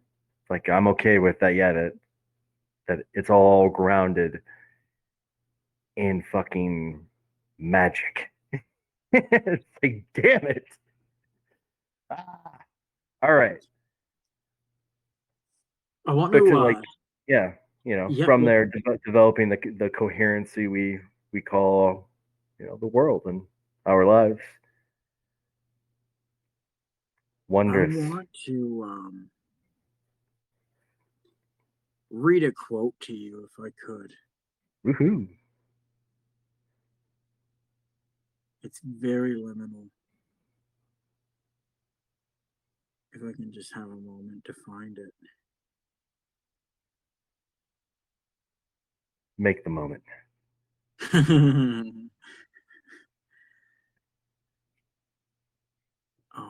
where is this fucking quote? Give me 1 second. I really gotta find this. You're good. I'll make myself wait. Here it is. Okay, this is a quote from Ludwig Wittgenstein from On Certainty. He says, I have arrived at the rock bottom of my convictions, and one might almost say that these foundation walls are carried by the whole house. It's so fucking good. That's so good, man. I read that. I was like, man, that's so liminal. I don't think I've ever shared that with you. That's a good one. I gotta read that one more time. I have arrived at the rock bottom. Foundations are carried by the whole house. Yeah, that's a good one, right? I was like, Yeah, man, that's That's that's Sigma. Yeah. I was woo. like, that's got fucking Sigma's name on it. When I saw that quote, I'm like, I have arrived at the rock bottom of my convictions. And one might almost say that these foundation walls are carried by the whole house.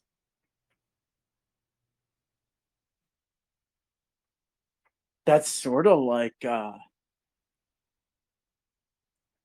that's like kind of the liminal method Yeah. in a way. That's Take it down basically one it. step further. That house. Guess what that house is? That's you. Yeah. It's you. Yeah. Yeah. The weight of it, and the house proverbially is the you is the world, right? Tied to it, to its definition.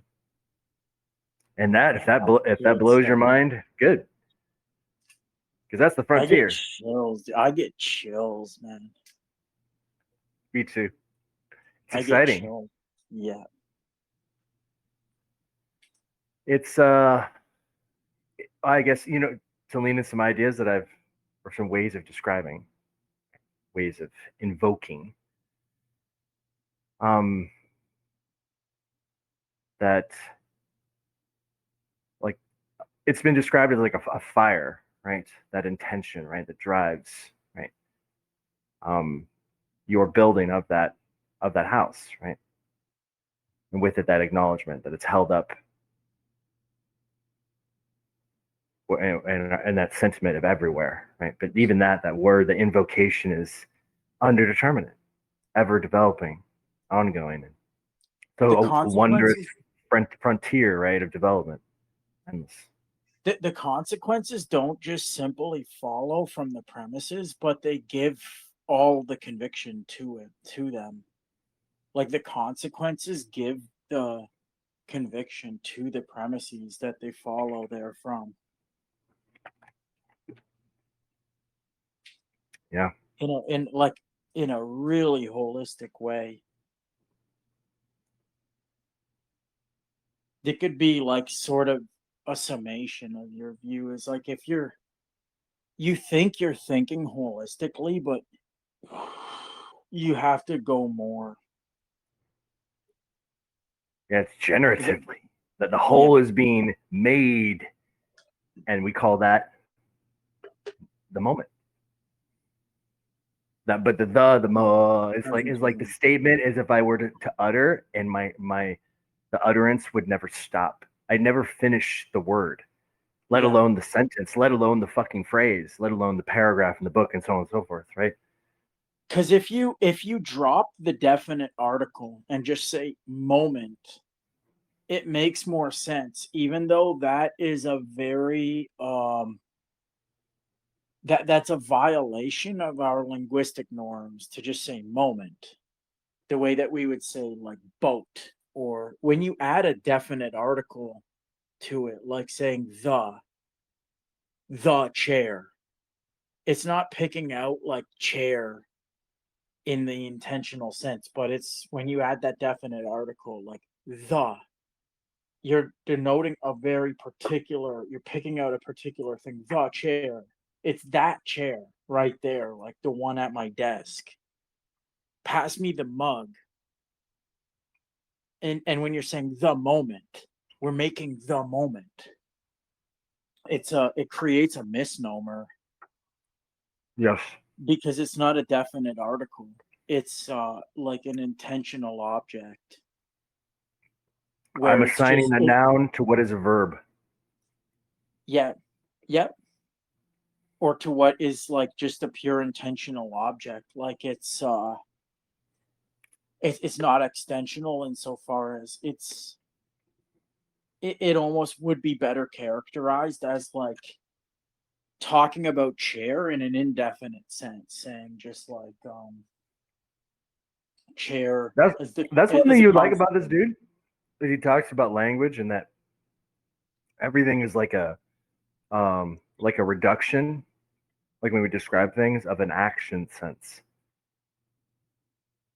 He's just like he admittedly uses it as like a more conventional term, more scientific, but that gave an action sense, like of having weight, holding position, right? These are all terms that are you might say is like physiological, right? In the rudimentary sense, like a physic. It's all modal. It's all termed that way, but we codify it. The code, right? The symbol calcifies it, concretizes it. Like as you noted, the fallacy of misplaced concreteness, or as others have termed. Yeah. Right? You just notice that linguistically, that's how he views we're doing it. And that when we assign, like when we think of an atom, we're just taking our very complex sense of action and then reducing it to a more primitive. When you think of a chair, we just take that, like I've noted, we take our sense of ourselves, that sense of action, sense of tension, and then reduce it down to something more simple or generic. Right. So a chair does what I does, right? Holds a position in space simply, but it does it in a lesser sense. In the sense like uh when it concerns movement, right? Perhaps as one dimension, right? And then the ability to move and right intend to move, right, from one place to another, also lacking. But all I've done is just reduced, right, the idea of that sense of action, of that tension that has to be necessarily assumed. But when we have an anomaly, when we codify it as a noun, right, to make it easier to communicate, right, to make the packaging possible, right, to form the reference, the modality is concealed in the process of building the category, right? It's kind of like a frame, like you seem like a building, that's like a static object, but a building is a structure for processes, right? People are living in a building, things are happening, moving around, so on and so forth. Its staticness is illusory, like nouns. I guess crudely attempting to re-describe it. Making sense? But like again, how this I'm like I said, struggling to like re-describe somebody else's point might be worth a listen to for sure. At least that point alone I found fascinating. It's like, yeah, that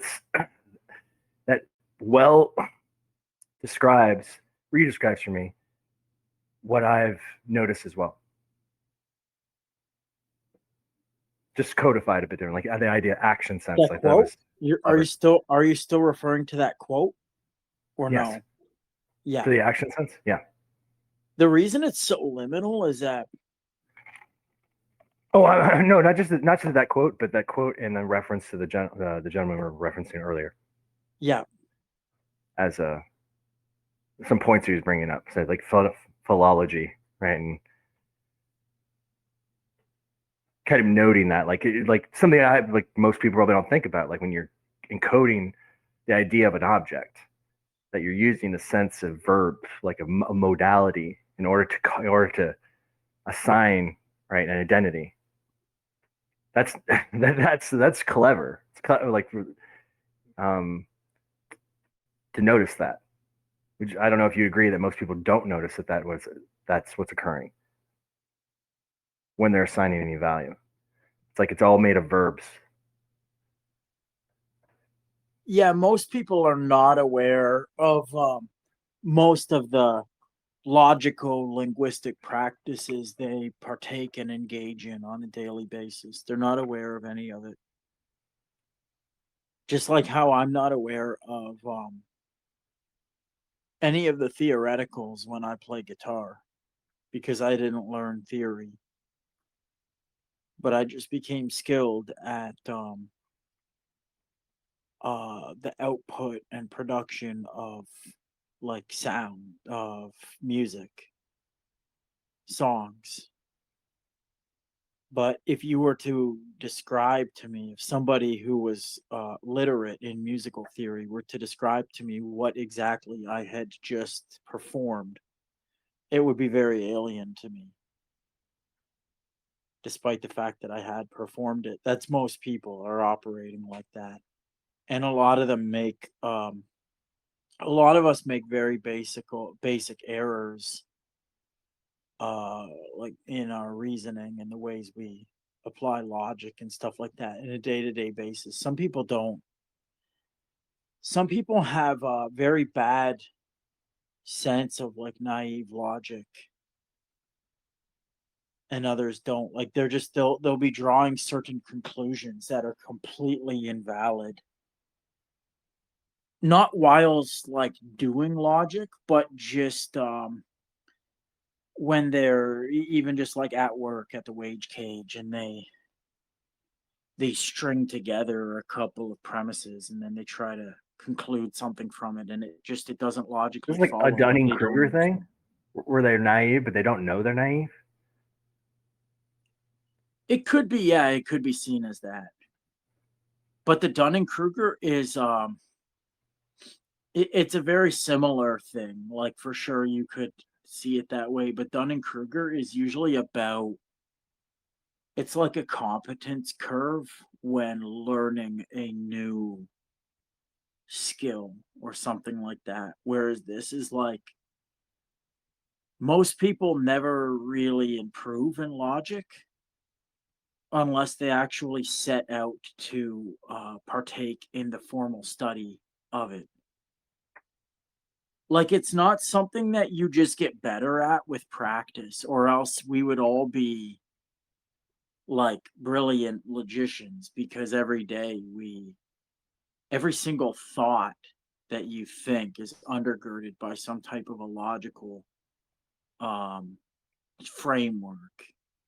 Like even your grandmother or whatever, there's always some type of guiding principles that can be said to be logical, but you don't really improve with it past a certain point. Like past the age of like maybe 10 or 15, most people's logic is pretty much tapered off, and that's just the way they reason, and it's not going to ever improve unless again they actually like undergo a formal study of the discipline. But some people, like anything in life, some people are good at certain things and some of them aren't. But the reason why it's a little bit different with this than it is with like saying being good at throwing a ball, right? Some people just they naturally just throw better, even with all things being equal. You know, you might just throw better than me, even though neither of us have really practiced or learned it. The reason it's different with logic is that logic's undergirding the way a person thinks, like the way they interface with the world that they inhabit. And some people are bad at it. Like they're actually bad at reasoning their way to valid conclusions. And it's weird to me because it just so happened that I was like very good at it naturally. I didn't have to work very hard at it at all. There's other things I'm not great at. Like I'm not necessarily very good at mathematical reasoning, or I'm not very good at spatial intelligence, spatial reasoning. I tend to score fairly low on that portion of IQ tests, like average to maybe slightly below. But when it comes to verbal intelligence, like yourself, mine is very high. Mine is like exceptionally high, probably multiple standard deviations above the mean. And yeah, when people can't, like the same could be said about logic. Like I have very, very high logical intelligence scores. And it's not like, that's not the only aspect of intelligence. Like processing speed is another part of G. It's another aspect of G. your general intelligence that I score fairly low in. I seem to not be very fast at processing information, my working memory and stuff like this. Somebody could be, it's weird to think about this, but somebody could, in principle, be like not a very logically sound thinker, but they can process information faster than me. Even if they derive false conclusions therefrom. And so, yeah, you meet a lot of these people like that just they're illogical. They actually are just like, and they don't have any self-awareness about, because that's part of it. Part of being a poor at logical reasoning is that you're not aware of the fact that you are. Yes, it's Otherwise, dependent on you wouldn't awareness, be. right? Yeah, because you have to know Yeah, what's entailed in the idea of being illogical, right? yeah, To like think on that. yeah. There's a lot of these. There's a lot of these like problems where you can't get your foot in the door. Again, this is why I'm very misanthropic and pessimistic. People will say this about like say my relationship with my girlfriend. I say we're horrible at communications, right? She just starts crying. I just start yelling. I name call her a fucking cunt. She says we're nothing. She doesn't love me. And then we don't talk for 3 days straight. Terrible communication, right? But then people's response to this, what do you think it is? Take a wild guess. What do you think the response is? Well, you guys need to learn uh, how to communicate with each other better. Okay, but if some. how do you communicate? Well, yeah, some people will just say tell me to leave or whatever, which is obviously like whatever, but that's just throwing your hands up. That's not really a solution. That's a giving in. But um it's a lot of people will say, well, you need to learn how to communicate, or you need to communicate about the fact that you can't communicate. You see how that just doesn't even make sense? Like you can't get off the launch pad. You can't get off the launch pad, right?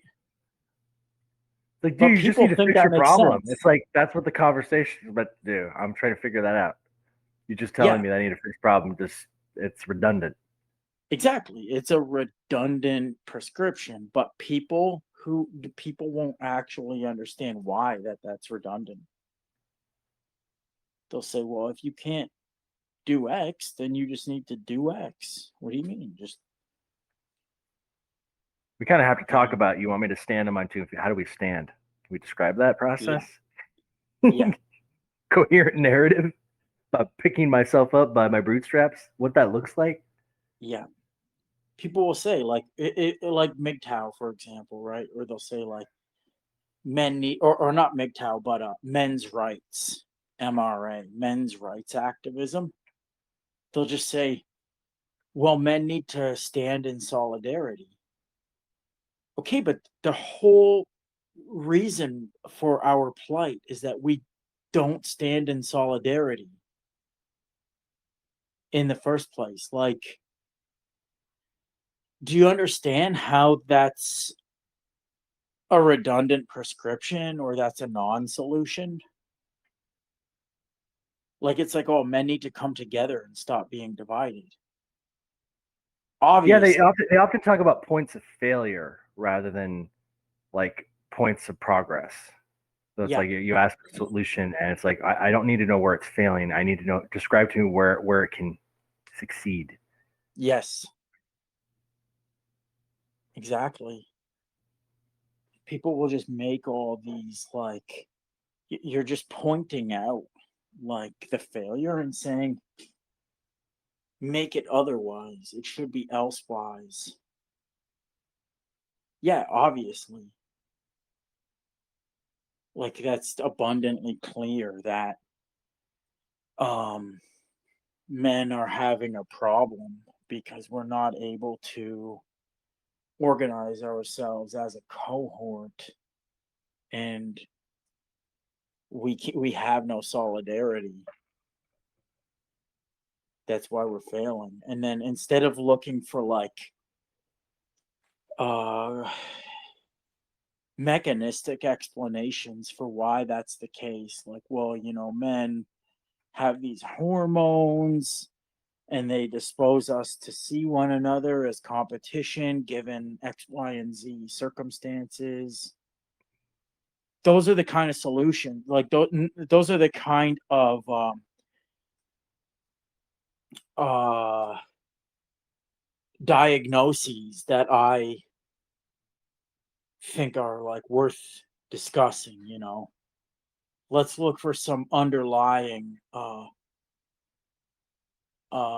mechanistic explanations or causal explanations, whatever. This is why we don't have solidarity. There's actually a hormonal explanation here, or there's a demographic explanation here. They don't get that far with it. Because and again, not to go in, like, I can go on all night on a tangent with this, but it's like most people are actually stupid.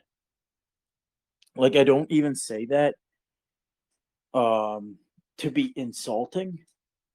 I just say that because it's a matter of fact. Most people are stupid who are in these situations.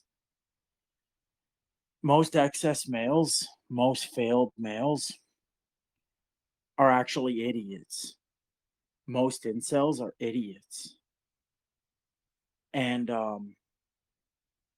most guys who've been, brought through like the family courts and wrung out, they're idiots. But not all of them are.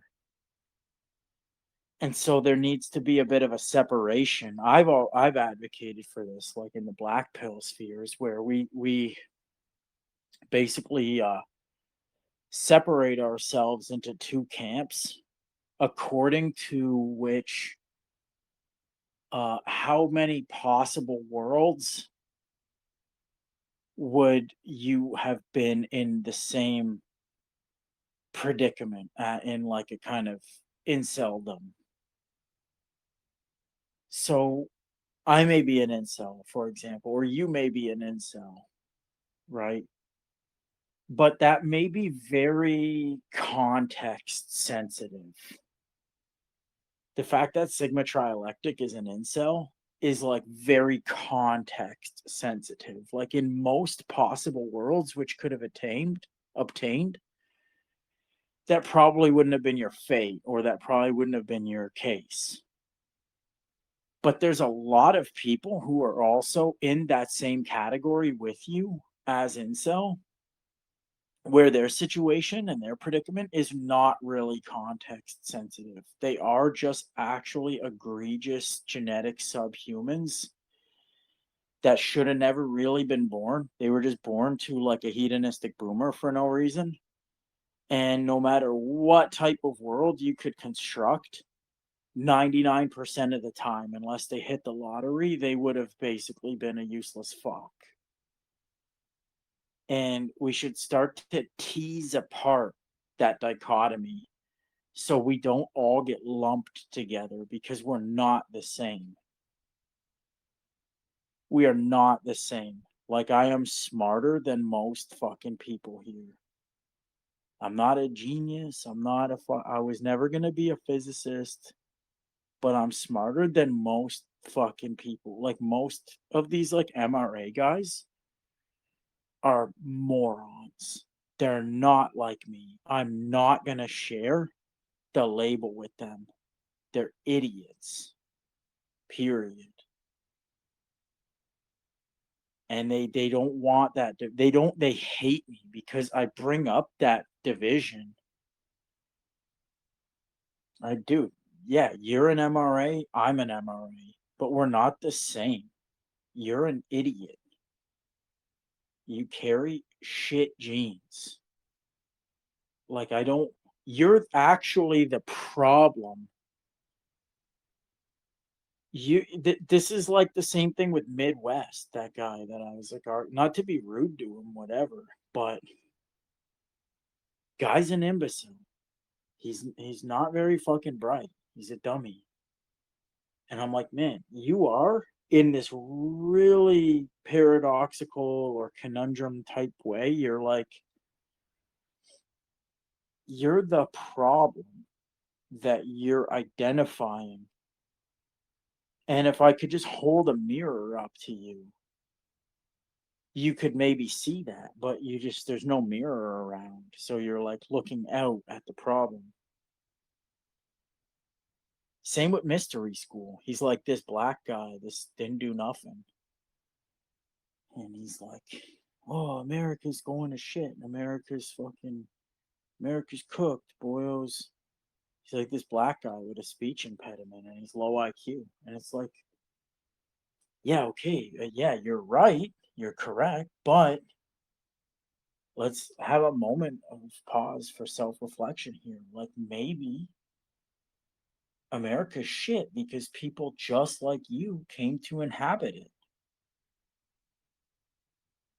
It kind of throws a wrench in your whole complaint here. Like you're sort of a subhuman beast of the field. You're a beast of the earth. And that's being honest. Like it's not.